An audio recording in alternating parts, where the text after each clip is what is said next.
ಅಮೆರಿಕಾದ ಫಿಲಿಡೆಲ್ಫಿಯಾದ ಯೂನಿವರ್ಸಿಟಿಯಿಂದ bachelor of medicine, bachelor surgery, ನಾವೇನು ಇಂಗ್ಲಿಷ್ ಮೆಡಿಸಿನ್ ಅಂತ ಹೇಳ್ತೀವಿ, ಇದರಲ್ಲಿ ಮೊದಲ ಬಾರಿಗೆ ಡಿಗ್ರಿಯನ್ನು ಪಡೆದವರು ಆನಂದಿ ಗೋಪಾಲ್ ಜೋಶಿ. ಹಾಗಾಗಿ ಈ ದಿನವನ್ನು ನಾವೆಲ್ಲರೂ ಕೂಡ ನೆನೆಯಬೇಕು. ಮಹಿಳೆಯರು ಸ್ವಾವಲಂಬಿ ಆಗಬೇಕು, ಹಲವು ಹೊಸತುಗಳಿಗೆ ಮುನ್ನುಡಿ ಬರಿಬೇಕು. ಸುಮಾರು 120-150 ವರ್ಷಗಳಾದ ಮೇಲೂ ಕೂಡ ಆನಂದಿ ಗೋಪಾಲ್ ಜೋಶಿ ಅವರ ಸಾಧನೆಯನ್ನು ನಾವೆಲ್ಲರೂ ಕೂಡ ಗುರುತಿಸ್ತಾ ಇದ್ದೇವೆ.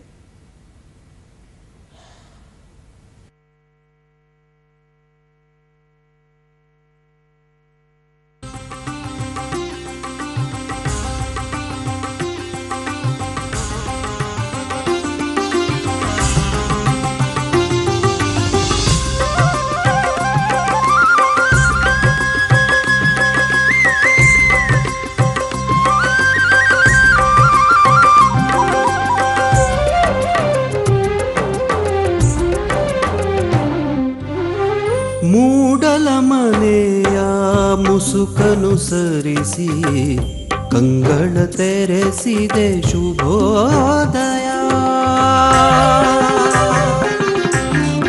ಮೂಡಲ ಮನೆಯ ಮುಸುಕನು ಸರಿಸಿ ಕಂಗಳ ತೆರೆಸಿದೆ ಶುಭೋದಯ. ಮನಸ್ಸಿನ ಮಗನು ಮೆಲ್ಲನೆ ಅರಳಿಸಿ ಚಂದನವನದಲ್ಲಿ ಗಂಧವತಿಯುತ ಹೊಮ್ಮಿಸಿ ಚಿಮ್ಮುವ ಶುಭೋದಯ.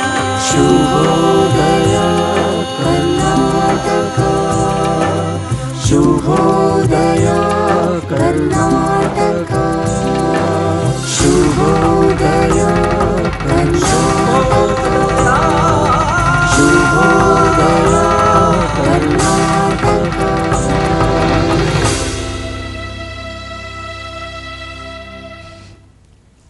ನಮಸ್ಕಾರ. ಚಂದನ ವಾಹಿನಿಯ ಸಮಸ್ತ ವೀಕ್ಷಕರಿಗೂ ಶುಭೋದಯ ಕರ್ನಾಟಕದ 2ನೇ ಆವೃತ್ತಿಗೆ ಅತ್ಯಂತ ಪ್ರೀತಿಯ ಸ್ವಾಗತ. ಕೆಪಿ ಪೂರ್ಣಚಂದ್ರ ತೇಜಸ್ವಿ ಅವರು ಹೇಳ್ತಾರೆ ನೋಡಿ, ನಾವು ಬಯಸಿದಂತೆ ಬದುಕುವ ಸ್ವಾತಂತ್ರ್ಯ ನಮ್ಮ ನಿರಂತರ ಹೋರಾಟದ ಫಲವೇ ಹೊರತು ಬೇರೇನೂ ಅಲ್ಲ ಅಂತ. ಪ್ರತಿಯೊಬ್ಬ ವ್ಯಕ್ತಿಯೂ ಕೂಡ ತಮ್ಮ ತಮ್ಮ ಒಳ್ಳೆಯ ಬದುಕಿಗೆ ಒಂದು ಹೋರಾಟ ಮಾಡಲೇಬೇಕಾಗತ್ತೆ. ಅದು ಕಿರುಚಾಟದ ಹೋರಾಟ ಅನ್ನೋದಕ್ಕಿಂತ ಅರ್ಥಪೂರ್ಣ ಹೋರಾಟವಾಗಿರಬೇಕು. ಈ ಹೋರಾಟದ ಹಾದಿ ಹೆಣ್ಣು ಮಕ್ಕಳು, ಬಡವರು, ನಿರ್ಗತಿಕರು ಎಲ್ಲರೂ ಕೂಡ ಒಂದಲ್ಲ ಒಂದು ಬಾರಿ ತುಳಿದ್ರೆ ನಮ್ಮ ಸಮಾಜ ಸ್ವಾಸ್ಥ್ಯತೆಯತ್ತ ಹೊರಳುತ್ತೆ ಅನ್ನೋದು ನನ್ನ ಅಭಿಪ್ರಾಯ. ಯಾಕೆ ಇವತ್ತು ಹೋರಾಟದ ಬಗ್ಗೆ ಮಾತನಾಡ್ತಿದ್ದೀನಿ ಅಂತ ಹೇಳಿದ್ರೆ, ಸುಮಾರು 30-40 ವರ್ಷಗಳಿಂದ ಇವರು ಹೋರಾಟದ ಜೀವನದಲ್ಲಿ ಗುರುತಿಸ್ಕೊಂಡಿದ್ದಾರೆ. ಬಡವರ, ದಲಿತರ, ಹೆಣ್ಣು ಮಕ್ಕಳ ಪರವಾಗಿ ಹೋರಾಟವನ್ನು ಮಾಡ್ತಿದ್ದಾರೆ. ಇವರದ್ದು ಎಂತಹ ಹೋರಾಟ ಅಂತ ಅವರ ಮಾತಿನಿಂದ ತಿಳ್ಕೊಳ್ಳೋಣ. ಕಾರ್ಯಕ್ರಮಕ್ಕೆ ಬರ್ಮಾಡ್ಕೊಳ್ಳೋಣ. ರಾಜ್ಯ ಪ್ರಧಾನ ಕಾರ್ಯದರ್ಶಿಗಳು, ಕರ್ನಾಟಕ ರಾಜ್ಯ ದೇವದಾಸಿ ಮಹಿಳೆಯರ ವಿಮೋಚನಾ ಸಂಘ, ಬಿ ಮಾಳಮ್ಮ. ಅಮ್ಮ ನಮಸ್ತೆ, ಕಾರ್ಯಕ್ರಮಕ್ಕೆ ಪ್ರೀತಿಯ ಸ್ವಾಗತ. ನಮಸ್ತೆ ಮೇಡಮ್. ನಮಸ್ತೆ ನಿಮಗೆ. ತಮ್ಮನ್ನ ಮಾತನಾಡಿಸ್ತೀನಿ. ಅದಕ್ಕಿಂತ ಮುಂಚಿತವಾಗಿ ಇವತ್ತಿನ ಒಂದೊಳ್ಳೆ ಮಾತನ್ನ ನೋಡ್ಕೊಂಬರೋಣ. ಇವತ್ತಿನ ಒಂದೊಳ್ಳೆ ಮಾತು DVG ಅವರ ಕಗ್ಗರ ಸುಧಾರೆಯಿಂದ. ದಿನ ದಿನವೂ ಹಳಸುವವು, ದಿನ ದಿನವೂ ಕೊಳೆಯುವವು, ಮನುಜ ಕುಲದೆಲ್ಲ ಕೃತಿ ವಿಜಯ ವಿಭವಗಳು, ಅನುದಿನವೂ ಮತ್ತವನು ತೊಳೆದು ಹೊಸತೆನಿಸುವುದೇ ಜನ್ಮ ಸಫಲತೆಗೆ ನಿನಗೆ ಮಂಕುತಿಮ್ಮ. ಬಹಳ ಸೊಗಸಾಗಿ ಹೇಳ್ತಾರೆ ನೋಡಿ ಕಗ್ಗದಲ್ಲಿ. ಮನುಷ್ಯನು ಸಾಧಿಸಿದ ಕೆಲಸ, ವೈಭವ ಮತ್ತು ವಿಜಯಗಳು ಪ್ರತಿನಿತ್ಯವೂ ಹಳೆಯದಾಗುತ್ತೆ. ಅದು ಹಳೆಯದಾಗಿ ಕೊಳಿತಾ ಹೋಗ್ತಾ ಇರುತ್ತೆ. ಕೊಳೆಯಾಗಿರುವ ಪಾತ್ರೆಗಳನ್ನ ಪ್ರತಿನಿತ್ಯವೂ ತೊಳೆದು ಬೆಳಗಿಸುವಂತೆ ಹಳೆಯದಾಗಿರುವುದನ್ನ ಪುನಃ ಪುನಃ ತೊಳೆದು ಹೊಸದನ್ನಾಗಿ ಮಾಡುವುದರಿಂದ ಮನುಷ್ಯ ಜನ್ಮ ಸಾರ್ಥಕವೆಂದೆನಿಸಿಕೊಳ್ಳುತ್ತೆ ಅಂತ. ಯಾವತ್ತೂ ಕೂಡ ನಮ್ಮ ಸಾಧನೆ, ಪ್ರತಿನಿತ್ಯದ ಸಾಧನೆ ಏನಿರುತ್ತೆ, ಆ ಮನುಷ್ಯ ಆ ದಿನ ಮಲಗಿದ ತಕ್ಷಣ ಅದು ಮುಗಿದು ಹೋಗಿರುತ್ತೆ. ಮತ್ತೆ ಬೆಳಗ್ಗೆ ಎದ್ದ ತಕ್ಷಣ ಹೊಸತನ್ನೇನೋ ಮಾಡಬೇಕು ಅನ್ನೋದು DVG ಅವರ ಈ ಕಗ್ಗದ ಆಶಯ. ಅಮ್ಮ, ತಮ್ಮ ಬಗ್ಗೆ ನಾನು ಮಾತನಾಡಿಸ್ಬೇಕಂತ ಹೇಳ್ತಿದ್ದೆ. ಇವರೊಬ್ಬ ದಿಟ್ಟ ಹೋರಾಟಗಾರ್ತಿ ಅಂತ. ಪ್ರಾಯಶಃ ಒಬ್ಬ ಹೆಣ್ಣು ಮಗಳಿಗಾಗಿ ಒಬ್ಬ ಹೆಣ್ಣು ಮಗಳ ದನಿ ಎತ್ತದಿದೆಯಲ್ಲ, ಅದು ಬಹಳ ವಿಶೇಷ ಅನ್ಸುತ್ತೆ. ಹಾಗಾಗಿ ತಮಗೆ ಕೃತಜ್ಞತೆಗಳನ್ನ ಸಲ್ಲಿಸ್ತೇನೆ. ಧನ್ಯವಾದಗಳು ಮೇಡಮ್. ನಾವು ಅನ್ಕೊಂತೀವಿ ಹೋರಾಟದ ಹಾದಿ ತುಳಿದವರು ತುಂಬಾ ಓದ್ಕೊಂಡಿರ್ತಾರೆ, ಏನೋ ಒಂದು ಪದವಿಗಳನ್ನ ಪಡೆದಿರ್ತಾರೆ ಅಂತ. ಆದ್ರೆ ತಮ್ಮ ವಿಚಾರದಲ್ಲಿ ಹಾಗಲ್ಲ. ತಾವು ಓದಿದ್ದ 5ನೇ ತರಗತಿ ಮಾತ್ರ. ನಾನು ಮೊದಲನೇದಾಗಿ ನಿಮ್ಮ ಬಾಲ್ಯ ಜೀವನದ ಬಗ್ಗೆ ಕೇಳ್ತೀನಿ. ಯಾಕಂದ್ರೆ ಪ್ರತಿಯೊಬ್ಬ ವ್ಯಕ್ತಿ ಇವತ್ತ ಏನೇ ಆಗಿದ್ರು ಕೂಡ ಬಾಲ್ಯದ ಒಂದು ಪ್ರಭಾವ ಇದ್ದೇ ಇರುತ್ತೆ. ತಮ್ಮ ಬಾಲ್ಯ ಜೀವನ ಅಂತ ನೆನಪಿಸ್ಕೊಂಡಾಗ ಪ್ರಾಯಶಃ ಹೋರಾಟದ ಬಾಲ್ಯವೇ ಅಂತ ಅನ್ಸುತ್ತೆ. ಏನ್ ನೆನಪಿಸ್ಕೊಳ್ತೀರಿ ಮೇಡಮ್? ನನಗೆ ಬಾಲ್ಯ ದಿನಗಳು ಅಂತ ಹೇಳಿದ್ರೆ ನನಗೆ ಫಸ್ಟ್ ಬರೋದು ಅಪ್ಪ ಅಮ್ಮ ಕೂಲಿ ಕೆಲಸಕ್ಕೆ ಹೋಗೋದು. ಅಪ್ಪ ಅಮ್ಮ ಕೂಲಿ ಕೆಲಸಕ್ಕೆ ಹೋಗಿ ನಾವು 3 ಜನ ಮಕ್ಕಳು. ಆ 3 ಜನ ಮಕ್ಕಳನ್ನ ಅವರು ಸಾಕ್ಲಿಕ್ಕಾಗಿಯೇ ಮತ್ತು ಅವರು ಬದುಕಬೇಕು ಮತ್ತು 3 ಜನ ಮಕ್ಕಳನ್ನು ಕೂಡ ಬದುಕಿಸ್ಬೇಕು. ಹಂಗಾಗಿ ಅವರು ಫಸ್ಟು ಕೂಲಿ ಕೆಲಸಕ್ಕೆ ಹೋಗೋದು ನಾನು ನೆನಪು ಮಾಡ್ಕೊತೀನಿ. ಯಾಕಂತ ಹೇಳಿದ್ರೆ ಅಪ್ಪ ಅಮ್ಮನಿಗೆ ಭೂಮಿ ಇಲ್ಲ, ಒಂದು ಮನೆ ಕೂಡ ಇರಲಿಲ್ಲ, ಸಣ್ಣದು ಒಂದು ಜೋಪಡಿಯಲ್ಲಿ ನಾವೆಲ್ಲ ಕೂಡ ಇದ್ದಿದ್ದು. ಅಂಥ ಸಂದರ್ಭದಲ್ಲಿ ಮಕ್ಕಳನ್ನ ಬದುಕಿಸ್ಬೇಕು ಅನ್ನೋದೇ ಒಂದು ಸವಾಲಾಗಿತ್ತು ಅಪ್ಪ ಅಮ್ಮನಿಗೆ. ಹಾಗಾಗಿ ಅವರು ಕೂಲಿ ಕೆಲಸಕ್ಕೆ ಹೋಗಿ ನಮ್ಮನ್ನೆಲ್ಲ ಕೂಡ ಒಂದು ಜೋಪಾನ ಮಾಡಬೇಕಾಗಿತ್ತು, ದೊಡ್ಡವ್ರನ್ನ ಮಾಡಬೇಕಾಗಿತ್ತು, ಬೆಳೆಸ್ಬೇಕಾಗಿತ್ತು ಅನ್ನೋದನ್ನು ನಾನು ನೆನಪು ಮಾಡ್ಕೊತೀನಿ. ಇವತ್ತಿಗೂ ಕೂಡ ಉತ್ತರ ಕರ್ನಾಟಕ ಭಾಗ ಅಂದಾಗ ನಮಗೆ ಅಲ್ಲಿ ಒಂದು ಹೋರಾಟದ ಕಥೆ ಇದೆ, ಬಡತನ ಇದೆ. ಮತ್ತೆ ನಾವು ಹೈದರಾಬಾದ್ ಕರ್ನಾಟಕ ಭಾಗಗಳು ಅಂತ ತೆಗೆದುಕೊಂಡಾಗ ಮುಂದುವರಿಯುತ್ತಿರುವ ಜಿಲ್ಲೆಗಳು ಅಂತ ಹೇಳ್ತೀವಿ. ಇವಾಗ ಭಾರತ ಒಟ್ಟಾರೆ ತಗೊಂಡಾಗ ಅಭಿವೃದ್ಧಿಯತ್ತ ಸಾಗ್ತಾ ಇದೆ ಅನ್ನುವಾಗ ಉತ್ತರ ಕರ್ನಾಟಕ ಜಿಲ್ಲೆಗಳು ಕೂಡ ಹಾಗೆ. ತಾವು ಕಂಡಂತೆ ಈ 30-40 ವರ್ಷಗಳ ಹಿಂದೆ ಹೆಣ್ಣು ಮಕ್ಕಳು ಮತ್ತೆ ವಿದ್ಯಾಭ್ಯಾಸ ಅಂತ ತೆಗೆದುಕೊಂಡಾಗ ಯಾವ ರೀತಿ ಪ್ರಾಶಸ್ತ್ಯತೆ ಇರ್ತಾ ಇತ್ತು ಮೇಡಮ್? ವಿದ್ಯಾಭ್ಯಾಸ ಅಂತ ಬಂದಾಗ ಅಥವಾ ಶಿಕ್ಷಣ ಶಾಲೆಗಳು ಅವತ್ತು ಕೂಡ ಗೌರ್ಮೆಂಟ್ ಶಾಲೆಗಳು ಇದ್ದವು, ಈ ಖಾಸಗಿ ಶಾಲೆಗಳು ಕಡಿಮೆ. ಗೌರ್ಮೆಂಟ್ ಶಾಲೆ ಒಳಗಡೆ ಕಲೀಲಿಕ್ಕೆ ಸ್ವಲ್ಪ ಮಟ್ಟಿಗೆ ಅವಕಾಶ ಇತ್ತು. ಆದರೆ ಅಂಥ ಒಂದು ಪರಿಸ್ಥಿತಿ ದಲಿತರ ಮನೆ ಒಳಗಡೆ, ಕೂಲಿಕಾರ ಮನೆ ಒಳಗಡೆ ಇರಲಿಲ್ಲ ಅಂತ. ಯಾಕಂತ ಹೇಳಿದ್ರೆ ಒಂದು ತಂದೆ ತಾಯಿಗೆ ಜಾಗೃತಿ ಇರಲಿಲ್ಲ, ನಮ್ಮ ಮಕ್ಕಳು ಓದಬೇಕು, ನಮ್ಮ ಮಕ್ಕಳನ್ನ ಶಾಲೆಗೆ ಕಳಿಸ್ಬೇಕು ಅನ್ನೋಂಥ ಒಂದು ಜಾಗೃತಿ ಇರಲಿಲ್ಲ ಅಂತಂದೇಳಿ ನನಗನ್ಸೋದು. ಯಾಕಂತಂದು ಹೇಳಿದ್ರೆ ನನ್ನ ಬದುಕನ್ನು ನೋಡುವಾಗ, ನನ್ನ ಬಾಲ್ಯವನ್ನು ನೋಡುವಾಗ ಅಪ್ಪ ಅಮ್ಮ ದಿನ ಬೆಳಗ್ಗೆ ನಮ್ಮ 3 ಜನ ಮಕ್ಕಳನ್ನ ಬಿಟ್ಟು ಅವರು ಕೂಲಿ ಕೆಲಸಕ್ಕೆ ಹೋಗ್ತಿದ್ರು. ಆಗ ನಮ್ಗೆ ಯಾರು ಕೂಡ ಅಲ್ಲಿ ಹೋಗಿ ಸ್ಕೂಲ್ಗೆ ಹೋಗ್ರಿ ಅಂತ ಯಾರು ಕೂಡ ಹೇಳಲಿಲ್ಲ. ನಾವು ಏನು ಮಾಡ್ತಿದ್ವಿ ಅಂದರೆ ಸುಮ್ಮನೆ ಹೊರಗಡೆ ಹೋಗಿ ಆಟ ಆಡೋದು ಅಥವಾ ಮರ ಹತ್ತಿ ಆಟ ಆಡೋದು, ಕಾಲುವೆ ಹರಿತಿತ್ತು, ಆ ಕಾಲುವೆ ಹೋಗಿ ನೀರಲ್ಲಿ ಆಟ ಆಡೋದು, ಇವೆಲ್ಲ ಕೂಡ ಆಟ ಆಗಿತ್ತು. ನಮ್ಮ ತಾಯಿ ಕೆಲಸದಿಂದ ಮಧ್ಯಾಹ್ನ ಊಟಕ್ಕಂತ ಬಂದಾಗ ನನ್ನ ಒಂದು ಸಣ್ಣದೊಂದು ಕೋಲ್ ತಗೊಂಡು ಎಲ್ಲದಿ ನೀನು ಅಂತಂದೇಳಿ ಹುಡ್ಕೊಂಡು ಬರ್ತಿದ್ರು. ಅಂದರೆ ನಾನು ಶಾಲೆಗೆ ಇರಲಿಲ್ಲ, ನಾನು ಎಲ್ಲ ಒಂದು ಕಡೆಗೆ ಆಟ ಆಡ್ಕೊತ ಇದ್ದೆ. ಹಾಗೆ ಒಂದು ಬಿಡು ಮಾಡ್ಕೊಂಡು ಅವರು ಒಂದಿಷ್ಟು ತಿಳುವಳಿಕೆ ತೊಗೊಂಡು ಬಿಡು ಮಾಡ್ಕೊಂಡು ನನ್ನ ಮಕ್ಕಳು ಓದಬೇಕು ಅಂತಂದೇಳಿ ಅವರು ನನ್ನನ್ನು ಶಾಲೆಗೆ ಕಳಿಸಿದ್ರೆ ಏನಾಗ್ತಿತ್ತಂದರೆ ಓದ್ಬೋದಾಗಿತ್ತು ಅಂತೇಳಿ ನನಗೆ ಅನಿಸೋದು. ಅದೇ ಸಂದರ್ಭದಲ್ಲಿ ನಾನು ದೊಡ್ಡ ಮಗಳು, ನಮ್ಮ ತಮ್ಮ ಮತ್ತು ನಮ್ಮ ತಂಗಿ ನನಗೇನು ಚಿಕ್ಕವರು, ಅವರು ನನಗೆ ಸ್ವಲ್ಪ ತಿಳುವಳಿಕೆ ಬಂದಂಗಲ್ಲ ನಾನೇನು ಮಾಡಿದೆ ಅಂದರೆ ಅವ್ರನ್ನ ಶಾಲೆಗೆ ಕಳಿಸೋವಂಥದ್ದು. ನಮ್ಮ ತಂಗಿಗೆ ದಿನ ಅಲ್ಲಿ ಜಡೆ ಹಾಕಿ, ತಲೆ ಬಾಚಿ ಜಡೆ ಹಾಕಿ, ಡ್ರೆಸ್ ಹಾಕಿ ಅವಳನ್ನೇ ಶಾಲೆಗೆ ಕಳಿಸೋದು. ನಮ್ಮ ತಮ್ಮ ಅಂಗವಿಕಲಿದ್ದ, ಅವನಿಗೆ ಕಾಲಿಲ್ಲ, ಅವನಿಗೆ ನಾನು ಎತ್ಕೊಂಡು ಹೋಗಿ ಶಾಲೆ ಬಿಟ್ಟು ಬರ್ತಕ್ಕಂಥದ್ದು, ಇವೆಲ್ಲ ಕೂಡ ನಾನು ಮಾಡಿದೆ. ಆ ಮಕ್ಕಳು ಅವರು ನಮ್ಮ ತಮ್ಮ ನಮ್ಮ ತಂಗಿ ಓದಿದ್ರು, ಆದರೆ ನನಗೆ ಓದೋಕ್ಕಾಗಲಿಲ್ಲ ಅನ್ನೋಂಥದ್ದು ಬಹಳಷ್ಟು ಬೇಜಾರು ತರ್ತಕ್ಕಂಥ. ತಮ್ಮ SLC ಆಗಿದೆ, ತಂಗಿ PUC ಆಗಿದೆ ಮೇಡಮ್. ಅಂಗನವಾಡಿ ಟೀಚರ್ ಆಗಿ ಕೆಲಸ ಮಾಡ್ತಿದ್ದಾಳೆ, ಶಿವಗಂಗಾ ಅಂತಂದೇಳಿ. ಎಲ್ಲ ಸಮಸ್ಯೆಗೂ ಮೂಲ ಅಂದ್ರೆ ತಾವು ಹೇಳಿದ್ರಿ ಬಡತನ ಇತ್ತು, ಹಾಗಾಗಿ ಓದೋದಕ್ಕಾಗಿಲ್ಲ ಅಂತ. 5ನೇ ತರಗತಿಗೆ ತಮ್ಮ ಓದನ್ನ ಮೊಟಕುಗೊಳಿಸ್ತೀರಿ. ಅದಾದ್ಮೇಲೆ ಏನಾಯ್ತು ಬದುಕು? ಇದು ಆದ ನಂತರದಲ್ಲಿ ನಾನು ತಂಗಿ ತಮ್ಮನ ನೋಡ್ತಿದ್ದೆ ಮನೆಯಲ್ಲಿ. ಆ ನಂತರದಲ್ಲಿ ಅಪ್ಪ ಅಮ್ಮ ಮಾಮೂಲಾಗಿ ಅವರು ಕಾಯಕ ಅನ್ನಂಗೆ ಅವರು ಕೂಲಿ ಕೆಲಸ ಮಾಡ್ಕೊಂಬರೋದು. ಅದೆಲ್ಲ ನಂತರದಲ್ಲಿ ನನಗೆ ಸ್ವಲ್ಪ ಒಂದು 11-12 ವರ್ಷದಲ್ಲಿ ಅಪ್ಪ ನೀನು ಓದಲಿಲ್ಲ, ತಂಗಿ ತಮ್ಮ ಓದಿದ್ರು, ನೀನೇನಾದರೂ ಒಂದು ನಮ್ಮಂಗೇನು ನೀನು ಕೂಲಿ ಕೆಲಸ ಮಾಡೋದೇನು ಬೇಡ, ನೀನು ರಾಟಿನಾದರೂ ನೀನು ಕಲಿಬೇಕು, ಟೈಲರಿಂಗ್ ಮಾಡಬೇಕು ಅಂತ ಹೇಳ್ತಿದ್ರು. ಆಯಿತು ಅಂಥೇಳಿ 1 ವರ್ಷ ನನಗೆ ಅವರು ಕಳಿಸ್ಕೊಟ್ರು. ಸುಮಾರು ಒಂದು 15-20 ರೂಪಾಯಿ ಇರ್ಬೋದು ಆಗ ಫೀಸು. ಅದನ್ನು ಕೊಟ್ಟು ನಮ್ಮಪ್ಪ ನನಗೆ ಕಳಿಸ್ಕೊಟ್ರು. ನಾನು 1 ವರ್ಷ ರಾಟಿ ಟ್ರೈನಿಂಗ್ ಹೋಗಿದ್ದು. ಅಲ್ಲಿ ನಾನು 1 ವರ್ಷ ಕಲಿತಾಗ ನಾನು ಅಲ್ಲೆಲ್ಲ ಕೂಡ ಬಟ್ಟೆಯನ್ನು ಬಂದಿದ್ದು, ಬಟ್ಟೆ ಹೊಲಿತಿದ್ದು. ನಂತರದಲ್ಲಿ ನಾನು ಸ್ವಲ್ಪ ದಿವಸ ಆದ ನಂತರದಲ್ಲಿ ಮಗ್ಗ ಟ್ರೈನಿಂಗು, ಮಗ್ಗ ನೇಯೋದು, ಅದು ಟ್ರೈನಿಂಗ್ ಎಲ್ಲ ಹೇಳ್ಕೊಡ್ತಿದ್ರು ಅಲ್ಲಿ ನಮ್ಮ ಏರಿಯಾದಲ್ಲಿ. ಇಂಥವ್ರಿಗೆಲ್ಲ ಕೂಡ ನಮ್ಮಂಥವ್ರಿಗೆಲ್ಲ ಆಯಿತು. ಅದಕ್ಕೂ ಕೂಡ ನಾನು 1 ವರ್ಷ ಮಗ್ಗ ನೇಯುವಂಥ ಟ್ರೈನಿಂಗ್ ಎಲ್ಲ ತೊಗೊಂಡೆ. ಟ್ರೈನಿಂಗ್ ತೊಗೊಂಡು ನಾನು ಆ ಮಗ್ಗ ನಾನು ಸಂಪೂರ್ಣವಾಗಿ ಕಲಿತೆ. ಕಲ್ತ ನಂತರದಲ್ಲಿ ನನಗೆ ಮಗ್ಗನೇ ಮನೆಯಲ್ಲೇ ಮಗ್ಗ ಕೊಟ್ಟರು. ಆ ಮಗ್ಗ ಕೈ ಮಗ್ಗ ನೇಯುವಂಥದ್ದು, ಅದನ್ನು ನಾನು ಆ ಕೆಲಸ ಮಾಡ್ತಿದ್ದೆ. ಆ ಕೆಲಸ ಮಾಡ್ತಾ ಏನು ಮಾಡಿದೆ ಅಂದರೆ, ನನಗೆ ನಮ್ಮ ಮನೆಯಲ್ಲಿ ಆ ಸಂದರ್ಭದಲ್ಲಿ ರೇಷನ್ ಕಾರ್ಡ್ ಇರಲಿಲ್ಲ. ಒಂದು ಗುಡಿಸಲು ಮನೆ ಹೋಗಿ ಹಂಚಿನ ಮನೆ ಬಂತು, ಅಂದರೆ ಆಶ್ರಯ ಮನೆ ಬಂತು. ಆ ಆಶ್ರಯ ಮನೆಯಲ್ಲಿ ಮನೆಯಲ್ಲಿ ನಾನು ಮಗ್ಗ ನೇಯ್ತಿದ್ದೆ. ಅಪ್ಪ ಅಮ್ಮ ಕೂಲಿ, ನಮ್ಮ ತಂಗಿ ನಮ್ಮ ತಮ್ಮ ಶಾಲೆಗೆ ಹೋಗ್ತಿದ್ರು. ಆ ನಂತರದಲ್ಲಿ ನಮಗೆ ರೇಷನ್ ಕಾರ್ಡ್ ಇರಲಿಲ್ಲ. ರೇಷನ್ ಕಾರ್ಡ್ ಇರಲಿಲ್ಲ ಅಂತೇಳಿ ಅಲ್ಲೆಲ್ಲ ಕೂಡ ಸಂಘ ಹೋರಾಟಕ್ಕೆ ಹೋಗೋಣ, ಜನವಾದಿ ಮಹಿಳಾ ಸಂಘಟನೆ ಅಂತ ಇತ್ತು, ಪ್ರಾಂತ ರೈತ ಸಂಘ ಅಂತ ಇತ್ತು. ಅವು ಎರಡು ಸಂಘಟನೆ ಜೊತೆಯಾಗಿ ಹೋರಾಟಕ್ಕೆ ಹೋಗೋಣ ಅಂತಂದೇಳಿ ಆ ಏರಿಯಾದಲ್ಲಿ ಸಭೆ ಮಾಡಿ ನಮಗೆಲ್ಲ ಹೋರಾಟಕ್ಕೆ ಕರೆದ್ರು. ಆಯಿತು ಹೋಗೋಣ ಅಂತೇಳಿ ಅಲ್ಲೆಲ್ಲ ನನಗಿನ ದೊಡ್ಡವರು ಅಕ್ಕ ಚಿಕ್ಕಮ್ಮ ಅಂತ ಹೇಳ್ತೀವಿ, ಅವರೆಲ್ಲ ಬಾ ಹೋಗೋಣ ಅಂತೇಳಿ ನನ್ನ ಕರೆದೋದ್ರು ಹೋರಾಟಕ್ಕೆ. ನಾನು ಹೋರಾಟಕ್ಕೆ ಹೋದೆ. ಹೋರಾಟಕ್ಕೆ ಹೋಗುವಾಗ ಅಲ್ಲೆಲ್ಲ ತುಂಬಾ ನಮ್ಮ ಬಡತನ ನಾವೇನು ನಂಬಿಕೆ ಬಂದಿದ್ವಿ. ನಮ್ಮ ಅಪ್ಪ ಅಮ್ಮ ಏನು ಹೇಳ್ತಿದ್ರು, ದೇವರು ನಮಗೆ ಈ ಥರದಲ್ಲಿ ಇಟ್ಟಿದ್ದಾನೆ, ಶಾಪ ಕೊಟ್ಟಿದ್ದಾನೆ, ಮತ್ತು ಹಿಂದೇನೋ ನಾವೇನು ಕರ್ಮ ಮಾಡಿವಿ, ಅದಕ್ಕಾಗಿ ಹಿಂಗೈತಿ, ನಾವು ಪಾಪ ಮಾಡಿವಿ, ಅದಕ್ಕಾಗಿ ನಾವು ಹಿಂಗದೀವಿ ಅಂತ ಅಪ್ಪ ಅಮ್ಮ ನಮಗೆ ಹೇಳ್ತಿದ್ರು. ಅಲ್ಲಿ ಹೋದಾಗ ನನಗೆ ಹೊಸದೇ ಒಂದು ರೀತಿಯಲ್ಲಿ ನನಗೆ ಸಿಕ್ಕಿದ್ದು ಏನಂದರೆ, ಇದು ಯಾವುದು ಕೂಡ ದೇವ್ರು ಕೊಟ್ಟಂಥ ಶಾಪ ಅಲ್ಲ. ಮತ್ತು ಹಿಂದೆ ಏನು ಅಪ್ಪ ಅಮ್ಮ ಯಾರು ಕೂಡ ಅಂದರೆ ಅಜ್ಜ ತಾತ ಯಾರು ಕೂಡ ಪಾಪ ಮಾಡಿಲ್ಲ ಮತ್ತು ಶಾಪ ಇಲ್ಲ. ಇದು ಎಲ್ಲ ಕೂಡ ರೇಷನ್ ಕಾರ್ಡ್ ಯಾಕೆ ಸಿಕ್ಕಿಲ್ಲ ಅಂತ ಹೇಳಿ ಆಗ ನನಗೆ ನಿಜವಾದ ಒಂದು ಪ್ರಜ್ಞೆ ಮೂಡಲಿಕ್ಕೆ ಶುರುವಾಯಿತು.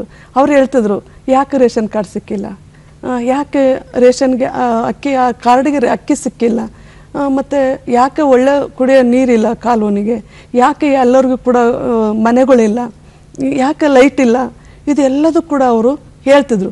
ಅದಕ್ಕೆ ಹಿನ್ನೆಲೆ ಏನು, ಯಾಕೆ ಈ ಥರದಲ್ಲಿ ಜನಗಳನ್ನ ಇಟ್ಟಿದ್ದಾರೆ ಅಂತ ಹೇಳುವಾಗ ನನಗೆ ಅವರು ಹೇಳ್ತಾ ಆಳುವಂಥ ಸರ್ಕಾರಗಳು ಸರಿಯಾದಂಥ ಒಂದು ಕಾಳಜಿಯಿಂದ ಏನು ಕೆಲಸ ಮಾಡ್ತಾ ಇಲ್ಲ. ಅವರು ಸುಮ್ಮನೆ ಹೋಗ್ತಾರೆ, ಚುನಾವಣೆ ಬಂದಾಗೆಲ್ಲ ಕೂಡ ಓಟ್ ತಗೊಳ್ತಾರೆ, ಹೋಗಿ ಅವರು ಅಧಿಕಾರ ಇಡಲಿಕ್ಕಾಗಿಯೇ ಇದೆಲ್ಲದು ಕೂಡ ಮಾಡ್ತಾರೆ. ಆದರೆ ಬಡ ಜನರ ಮೇಲೆ ಕಾಳಜಿ ಇಲ್ಲ, ಬಡ ಜನರಿಗೆ ರೇಷನ್ ಕಾರ್ಡ್ ಕೊಡ್ತಾ ಇಲ್ಲ, ಬಡ ಜನರಿಗೆ ಅಕ್ಕಿ ಕೊಡ್ತಾ ಇಲ್ಲ, ನೀರು ಕೊಡ್ತಾ ಇಲ್ಲ, ಲೈಟು ಕೊಡ್ತಾ ಇಲ್ಲ. ಮತ್ತು ಅತ್ಯಂತ ದಲಿತ ಕಾಲೋನಿ ಒಳಗಡೆ ಯಾವ್ದು ಸೌಲಭ್ಯಗಳು ಕೂಡ ಇಲ್ಲ. ಅವತ್ತು ಶೌಚಾಲಯ ಅಂತ ಇರ್ಬೋದು ಅಥವಾ ಈ ಥರದಲ್ಲಿ ಯಾವ ಮೂಲಭೂತ ಸೌಕರ್ಯಗಳು ಇರಲಿಲ್ಲ.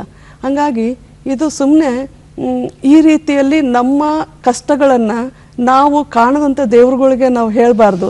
ನಮ್ಮ ಕಷ್ಟ ಏನಾದರೂ ಕೂಡ ಸರ್ಕಾರ ಇದಕ್ಕೆಲ್ಲ ಕೂಡ ಒಂದು ಮಧ್ಯಪ್ರವೇಶ ಮಾಡಿ, ಅಂದರೆ ಬಡವರಿಗಾಗಿಯೇ ಕೆಲಸ ಮಾಡಬೇಕಲ್ಲ ಸರ್ಕಾರ. ಆ ರೀತಿಯಲ್ಲಿ ಆದಾಗ ಮಾತ್ರ ಅಂದರೆ ಕಾಳಜಿ ಇರ್ತಕ್ಕಂಥ ವ್ಯಕ್ತಿಗಳು ಆರಿಸಿ ಹೋದರೆ ಇಂಥ ಬಡ ಜನರಿಗೆ, ದಲಿತರಿಗೆ, ಮಹಿಳೆಯರ ಪರವಾಗಿ ಅವ್ರು ಏನಾದ್ರು ಕೆಲಸ ಮಾಡೋಕ್ಕೆ ಸಾಧ್ಯ ಅನ್ನೋಂಥದ್ದನ್ನು ಅಲ್ಲಿ ಹೋರಾಟದಲ್ಲಿ ನನಗೆ ಸತ್ಯ ತಿಳಿದಿರ್ತಕ್ಕಂಥದ್ದು. ಓಕೆ, ತಮ್ಗಾಗ ಏನು ವಯಸ್ಸು? ನನಗೆ ಆ ಸಂದರ್ಭದಲ್ಲಿ ಒಂದು 19 ವರ್ಷ ಇರ್ಬೋದು ಮೇಡಮ್. 19 ವರ್ಷ. ಓಕೆ, ತಾವು ಕಣ್ಣಂತೆ ತಾವು ಹೇಳಿದ್ರಿ ಈಗ ಹೋರಾಟದ ಜೀವನ ಏನ್ ಪ್ರಾರಂಭ ಆಯ್ತು, ಒಂದ್ ಸಣ್ಣ ಒಂದು ರೇಷನ್ ಕಾರ್ಡ್ಗೋಸ್ಕರ ಪ್ರಾರಂಭ ಆಯ್ತು ಅಂತ. ಆ ಕಾಲಕ್ಕೆ ಅದು ಬಹಳ ದೊಡ್ಡದಿತ್ತು ಅಂತ, ಯಾಕಂದ್ರೆ ಕುಟುಂಬದ ನಿರ್ವಹಣೆಗೋಸ್ಕರ. ಅದಾದ ಮೇಲೆ ನೀವು ತಾವು ಹೇಳಿದ್ರಿ ಕೈಮಗ್ಗವನ್ನ ಮನೇಲೆ ಇಟ್ಕೊಂಡಿದ್ರಿ ಅಂತ. ಉದ್ಯೋಗ ಮತ್ತು ಮಹಿಳೆ ನಾವು ಏನೇ ಅಂದ್ಕೊಳ್ತೀವಿ, ಇವತ್ತಿಗೆ ನಮ್ಮಲ್ಲಿ ತಾವು ಹೋರಾಟ ಮನೋಭಾವದಿಂದ ಬಂದು ಇವತ್ತು ಸಾಕಷ್ಟು ಜನರಿಗೆ ದನಿಯಾಗಿ ನಿಂತಿದ್ದೀರಿ. ಆದ್ರೆ ಬಹಳ ಮಂದಿ ಅಂದ್ರೆ ನಾವು ಕೆಲಸ ಮಾಡೋಣ ಅನ್ನೋರು ಬಹಳ ಜನ ಇದ್ದಾರೆ. ನಮಗೆ ಏನೇ ಮಾಡಿದ್ರು ನ್ಯಾಯ ಸಿಕ್ತಿಲ್ಲ ಅನ್ನೋದು ಒಂದು ವರ್ಗ ಇದೆ. ಸೊ ನಾವು ಚೆನ್ನಾಗಿದ್ದೀವಿ, ನಮಗೇನು ಬೇಡ ಅನ್ನುವಂತಹ ಒಂದು ವರ್ಗ ಇದೆ. ಸೊ ಹಾಗಾಗಿ ಇದೆಲ್ಲದಕ್ಕೂ ಮೂಲ ಅಂತ ನೋಡಿದಾಗ ಮಹಿಳೆಗೊಂದು ಉದ್ಯೋಗ ಬೇಕು ಅಥವಾ ಕುಟುಂಬ ನಿರ್ವಹಣೆಗೊಂದು ಎಜುಕೇಶನ್ ಬೇಕು ಅಂತ ನಿಲುವಿದೆ. ತಮ್ಮ ನಿಲುವೇನು ಮಹಿಳೆ ಮತ್ತು ಉದ್ಯೋಗ ಈ ವಿಚಾರವಾಗಿ? ಈಗ ನೀವು ಹೇಳೋದು ಸರಿ ಇದೆ ಮೇಡಮ್. ಮಹಿಳೆಗಂತೂ ಒಂದು ಉದ್ಯೋಗ ಬೇಕೇ ಬೇಕು. ಯಾಕಂತ ಹೇಳಿದ್ರೆ ನಾವು ಮನೆಯಲ್ಲಿ ಏನೆಲ್ಲ ಕೆಲಸ ಮಾಡ್ತೀವಿ, ಒಬ್ಬ ಮಹಿಳೆ ಆಗಿ ಬೆಳಗ್ಗೆ ಒಂದು 5:30ಯಿಂದ ನಾವು ಹೊರಗಡೆ ಬರ್ತೀವಿ, ಒಂದು 9:00ವರೆಗೂ ಮನೆ ಕೆಲಸ ಮಾಡ್ತೀವಿ, ಗಂಡನ ಕೆಲಸ ಮಾಡ್ತೀವಿ, ಮಕ್ಕಳ ಕೆಲಸ ಮಾಡ್ತೀವಿ. ಮನೆಯಲ್ಲಿ ದೊಡ್ಡವರಿದ್ದರೆ, ಹಿರಿಯವರಿದ್ದರೆ, ಅತ್ತೆ ಮಾವ ಅಥವಾ ಅಪ್ಪ ಅಮ್ಮ ಇದ್ದರೆ ಅವ್ರ ಕೆಲಸ ಎಲ್ಲ ನಾವು ಕೆಲಸ ಮಾಡ್ತೀವಿ. ಅದೆಲ್ಲ ಮುಗಿಸ್ಕೊಂಡು ನಾವು ಹೊರಗಡೆ ಕೂಡ ನಾವು ದುಡಿತೀವಿ. ಮತ್ತು ಸಂಜೆ ಹೋಗುವಾಗ ಕೂಡ ನಾವು ಮನೆಗೆ ಹೋದ ತಕ್ಷಣವೇ ಮತ್ತೆ ಏನು ಮಾಡ್ತೀವಿ ಅಂದರೆ ಮತ್ತೆ ನಾವು ಅಡುಗೆ ಕೆಲಸಕ್ಕೆ ಒಲೆ ಮುಂದೆ ಹೋಗ್ತೀವಿ. ಅಲ್ಲಿ ಹೋಗಿ ಮತ್ತೆ ನಮ್ಮ ಹಿರಿಯರಿಗೆ ಏನು ಬೇಕು, ಅಪ್ಪ ಅಮ್ಮಗೆ ಏನು ಬೇಕು, ಅತ್ತೆ ಮಾವನಿಗೆ ಏನು ಬೇಕು, ಟೀ ಬೇಕಾ, ಚಹಾ ಬೇಕಾ, ಬಿಸಿನೀರು ಬೇಕಾ ಅಥವಾ ಏನು ಬೇಕು ಅಂತೇಳಿ ಅವ್ರದ್ದೆಲ್ಲ ಆರೋಗ್ಯ ನೋಡ್ಕೊಂಡು ಅಥವಾ ಏನಾದರೂ ಮಾತ್ರೆಗಳು ಕೊಡಬೇಕಾ ಅಥವಾ ಬೇರೆ ಇನ್ನೇನು ಆಸ್ಪತ್ರೆಗೆ ಕರ್ಕೊಂಡು ಹೋಗ್ಬೇಕಾ, ಇದೆಲ್ಲ ಕೂಡ ನಾವು ಮಾಡ್ತೀವಿ. ಇದೆಲ್ಲ ಮಾಡುವಾಗ ನಾವು ಅದ್ರ ಜೊತೆಯಲ್ಲಿ ನಾವು ಹೊರಗಡೆ ದುಡಿದು ಒಂದಿಷ್ಟು ಅದಕ್ಕೆ ವೇತನ ಅಂತೇಳಿ ಸಿಕ್ಕಾಗ ಅದ್ರ ಗೌರವನೇ ಬೇರೆ ಇರುತ್ತೆ. ಆದರೆ ನಾವು ಇಡೀ ದಿನ ಇಡೀ ದಿನ ನಾವು ಮನೆ ಕೆಲಸ ಮಾಡಿದ್ರು ನೀನೇನು ಕೆಲಸ ಮಾಡಿದೀಯಾ ಅಂತ ಪ್ರಶ್ನೆ ಬರುತ್ತೆ. ಹಾಗಾಗಿ ನಾವು ಮತ್ತೆ ನೀವು ನೋಡ್ರಿ ಹಂಗೆ ಆಲೋಚನೆ ಮಾಡೋಣ. ನಾವೇನಾದರೂ ಹೊರಗಡೆ ಹೋಗಿ ಹಣಕಾಸು ದುಡಿದು ಹಣಕಾಸು ತರದೇ ಇದ್ದರೆ ಮನೆ ಕೆಲಸ ಇಡೀ ಒಬ್ಬ ಮಹಿಳೆ ಎಷ್ಟೋ ಜನ ಹೆಣ್ಮಕ್ಳು ಇವತ್ತು ಮನೆಯಲ್ಲೇ ಇಡೀ ದಿನ ಕೆಲಸ ಮಾಡ್ತಿರ್ತಾರೆ. ಎಷ್ಟು ಕೆಲಸ, ಮಧ್ಯಾಹ್ನ ಒಂದು ಅರ್ಧ ಗಂಟೆ ಕೂಡ ಮಲ್ಕೊಳ್ಳೋದಿಲ್ಲ ಮತ್ತು ರೆಸ್ಟ್ ಮಾಡಲಾರ್ದಂಥ ಕೆಲಸ ಮಾಡ್ತಾ ಇರ್ತಾರೆ. ಆದರೆ ಅವ್ರು ಯಾರಿಗೂ ಕೂಡ ಇವತ್ತು ಏನು ಒಂದು ಗೌರವ ಅಂತಕ್ಕಂಥದ್ದು ಇರೋದಿಲ್ಲ. ನೀನೇನು ಮಹಾ ಮಾಡಿದೀಯಾ, ನೀನು ಏನು ಮಾಡಿದೀಯಾ, ಹೌದಾ? ಹಾಗಾಗಿ ಅವ್ರನ್ನ ಏನು ಕೂಡ ಪರಿಗಣಿಸಲ್ಲ. ಒಂದು ವೇತನ ಅಂತ ಬಂದಾಗ ಮಹಿಳೆಯನ್ನು ಪರಿಗಣಿಸ್ತಾರೆ. ಆ ನಿಟ್ಟಿನಲ್ಲಿ ಇವತ್ತು ಮಹಿಳೆಗೆ ಒಂದು ಉದ್ಯೋಗ ಬೇಕು, ಆ ಉದ್ಯೋಗಕ್ಕೆ ತಕ್ಕಂಗೆ ವೇತನ ಕೂಡ ಸಿಗಬೇಕು. ಇವತ್ತೇನಾಗುತ್ತೆ ಅಂತಂದೇಳಿದರೆ ಉದ್ಯೋಗ ಇವತ್ತು ನಾವು ಹಲವಾರು ಮಹಿಳೆಯರ ಮಧ್ಯೆ ನಾವು ಕೆಲಸ ಮಾಡುವಾಗ ಪಂಚಾಯತಿ ಮಟ್ಟದಲ್ಲಿ ಸಂಜೀವಿನಿ ನೌಕರರ ಸಂಘ ಅಂತಂದೇಳಿ ನಾವು ಆಮೇಲೆ ಬರ್ತದೆ. ಸಂಜೀವಿನಿ ನೌಕರರ ಸಂಘಟನೆ ಅಂತೇಳಿ ನಾವು ಕಟ್ಟಿದ್ದೀವಿ. ಆ ಸಂಘಟನೆಯಲ್ಲಿ ಸುಮಾರು ರಾಜ್ಯದಲ್ಲಿ 65,000 ಜನ ಹೆಣ್ಮಕ್ಳು ದುಡಿತಾರೆ. ಅವರೆಲ್ಲ ಕೂಡ ಎಷ್ಟು ಡಿಗ್ರಿ ಓದಿದ್ದಾರೆ, SLC ಓದಿದ್ದಾರೆ, PUC ಎಲ್ಲ ಓದಂಥ ಹೆಣ್ಮಕ್ಳನ್ನ ಎಷ್ಟು ಕಡಿಮೆ ಸಂಬಳದಲ್ಲಿ ದುಡಿಸ್ಕೊತಾರೆ ಅಂತ ಹೇಳಿದರೆ 2,500 ಕೊಡ್ತಾರೆ ಮೇಡಮ್. LCRP ಅಂತ. MBK ಅಂತ ಬಂದಾಗ ಅವರಿಗೆ 5,000 ಕೊಡ್ತಾರೆ. ಅವ್ರ ಕೆಲಸ ಎಷ್ಟು ಅಂತಂದೇಳಿದರೆ ಬೆಳಿಗ್ಗೆ 10 ಗಂಟೆಯಿಂದ ಸಾಯಂಕಾಲ ಎಷ್ಟು 7 ಗಂಟೆವರೆಗೂ ಅವ್ರ ಕೆಲಸ ಇರುತ್ತೆ.